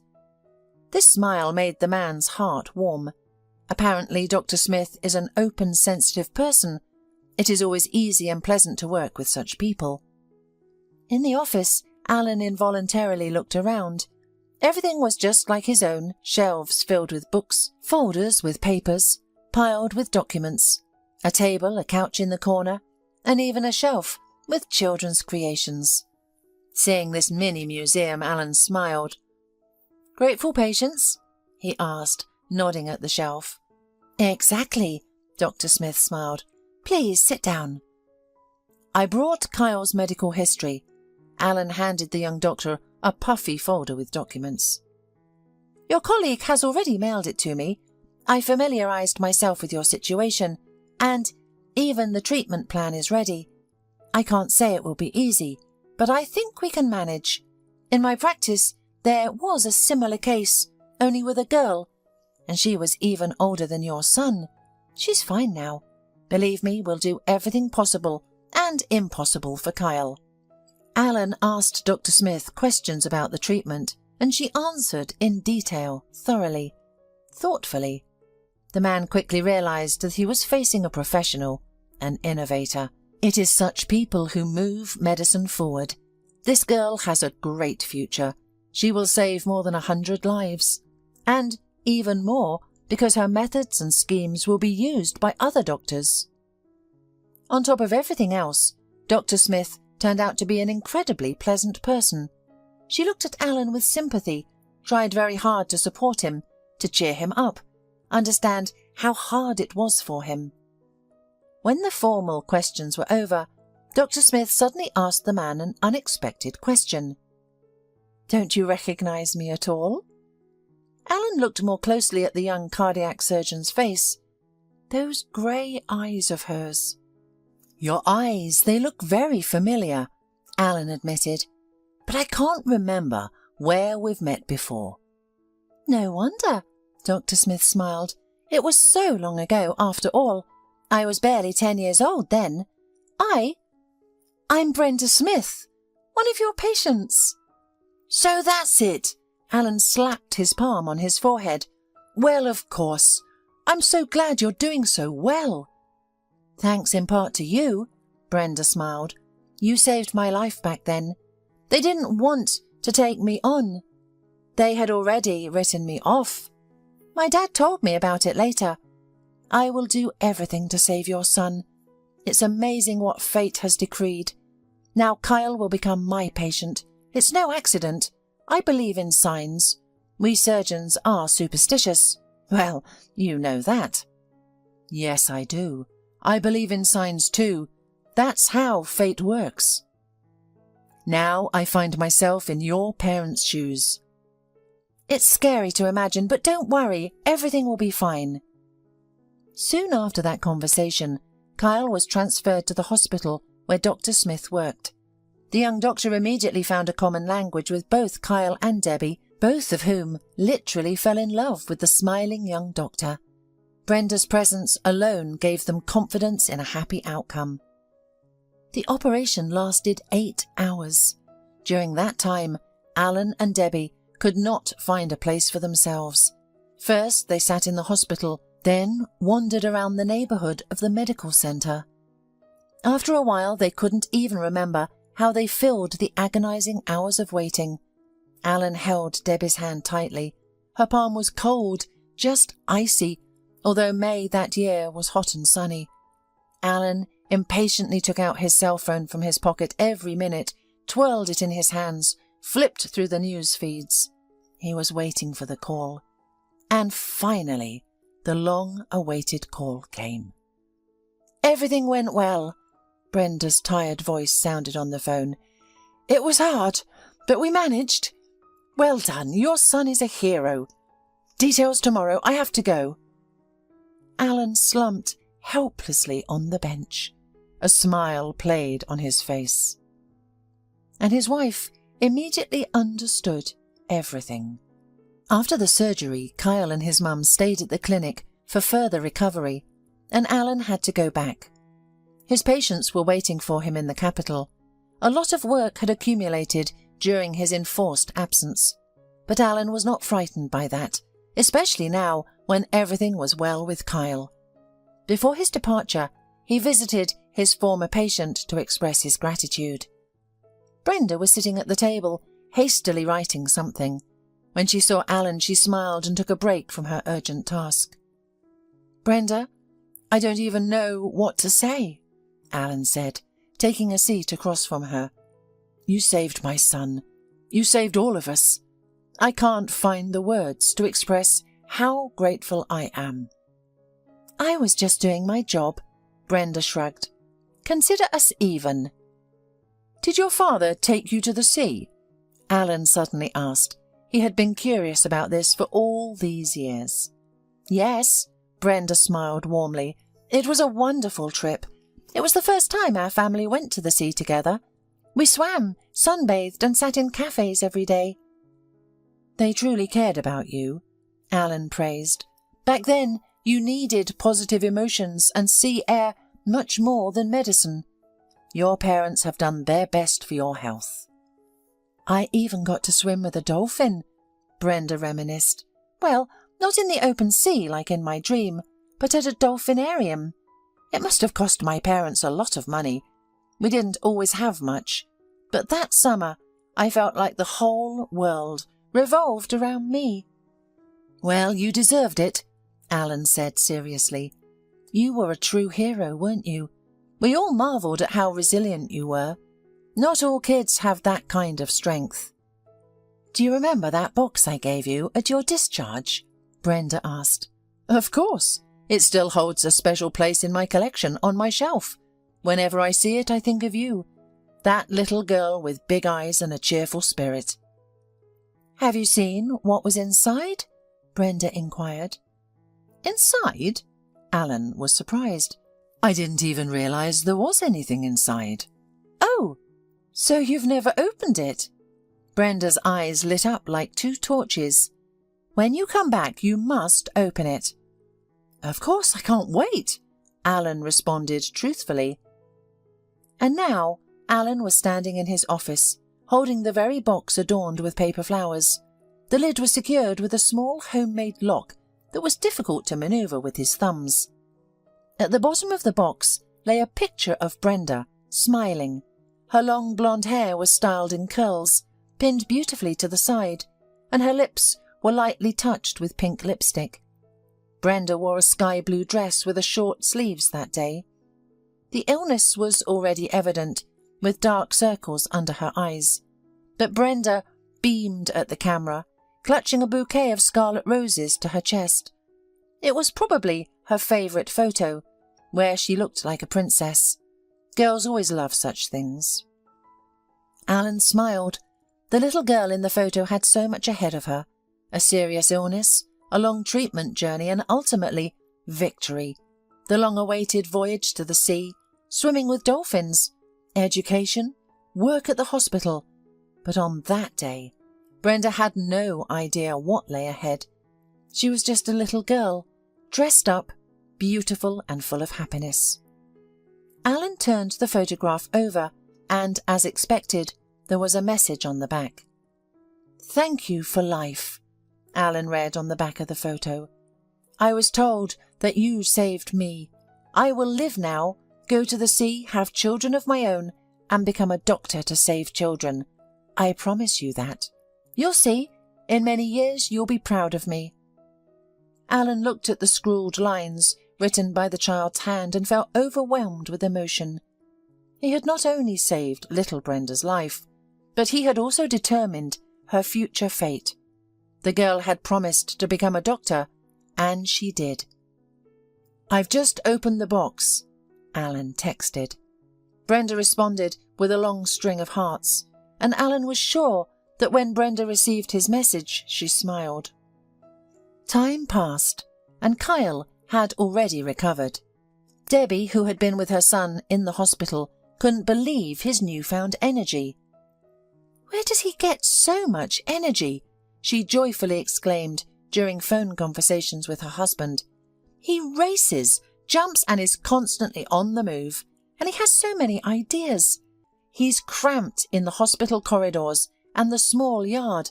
I can't wait for him to be discharged." "That's great," Alan rejoiced.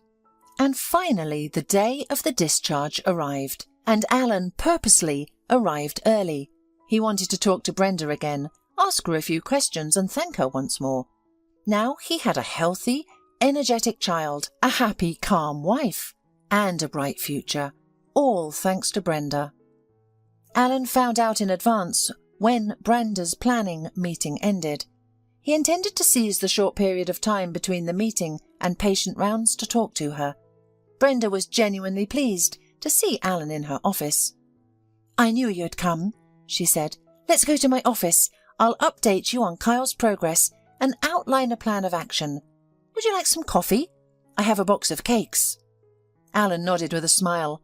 They sat in Brenda's office enjoying coffee and delicious eclairs, conversing like old friends. "Your boy is good now," Brenda rejoiced. "I didn't expect such a great outcome. I thought he would need another operation, but his body coped and recovered. For the first couple of years, he should avoid excessive exercise, but regular physical activity is important. Your wife knows the details. Once a year, you should have Kyle see a cardiologist for an ultrasound and cardiogram, and that's it. Kyle can lead a completely normal life." "It's like a miracle. Kyle hasn't led a perfectly normal life since birth." His problems were largely due to his cardiac condition, which was difficult to detect. Numerous illnesses triggered the progression of the disease, and it was finally discovered. But now, everything should be back to normal. "Thank you, Brenda. But tell me, how did you achieve all this?" "I can be very goal-oriented," Brenda grinned. Brenda's goal was formed as soon as she learned from her parents that she was on the verge of life and death. Her mother and father supported her, but soon lost all hope after repeated denials from doctors, who claimed that any medical intervention was futile.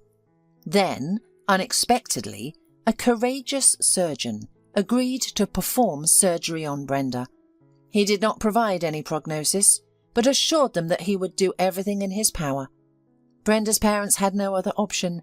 Thus, they agreed to the experimental procedure, giving their eldest daughter a small but precious chance of life. When it became evident that Brenda was recovering, her father joyfully revealed the truth to her. "So if it hadn't been for Dr. Allen, I wouldn't exist anymore?" the little girl clarified, looking at the adults. "Yes, daughter," nodded her father. "He saved your life, and now I will pray for him always." Brenda's mind was overwhelmed by what she had heard. She understood that babies are born, grow up, and eventually become old men and women. She knew that people, like their old neighbour, or her father's grandparents pass away. However, the concept of children dying had never crossed her mind before. "And you're not mistaken?" The girl seriously questioned her parents, her eyes filled with water. "Children haven't experienced life yet. They still have to study, and then have their own children. They can't die." That night, Brenda couldn't sleep as the injustice weighed heavily on her mind. She contemplated how sad and frightening it is. However, she also realized that she herself could have. It was her doctor who saved her. "I want to be like Dr. Allen," Brenda declared firmly. She spoke this phrase aloud into the emptiness and darkness of her hospital room. From that point on, Brenda had no doubts about who she wanted to become when she grew up. At first, her parents only smiled at her fervent declaration that she would become the world's best doctor and cure all children. But Brenda persistently pursued her goal. She watched medical channels, asked to buy anatomical books. Gradually, she began to understand the complex Latin names, studied the basics of genetics, and read chemistry textbooks from the local library. She became engrossed in medicine, finding it incredibly interesting and fascinating. Her parents tried to dissuade her from entering the medical academy, suggesting other options. But Brenda stood her ground. Medicine was her only choice. And Brenda succeeded. She got accepted into the medical academy and immersed herself in her studies. Every year, Brenda became more convinced that she had chosen the right path. She was a highly active student, reading a lot of additional literature and participating in various projects and programs. However, during her studying, she realized that she was more attracted to cardiology than her original plan of becoming a neurosurgeon like Alan. As a result, Brenda became a surgeon in the cardiology department. During her first operation, Brenda's heart pounded so hard that it seemed to echo through the entire operating room. She was nervous, but also immensely happy. Finally, she would be doing what she had strived for her whole life: saving people. As time passed, Brenda gained experience and also engaged in scientific research. She was particularly interested in complex and non-trivial cases. The gratitude of parents and the smiles of cheerful little patients warmed Brenda's soul. She felt that she was bringing goodness, joy and light into the world.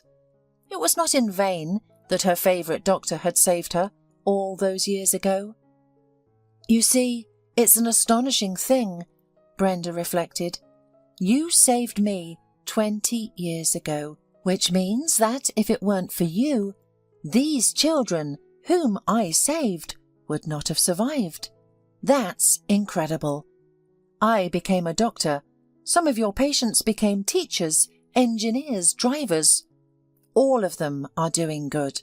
All of them are doing something important and meaningful. That's how goodness spreads throughout the world."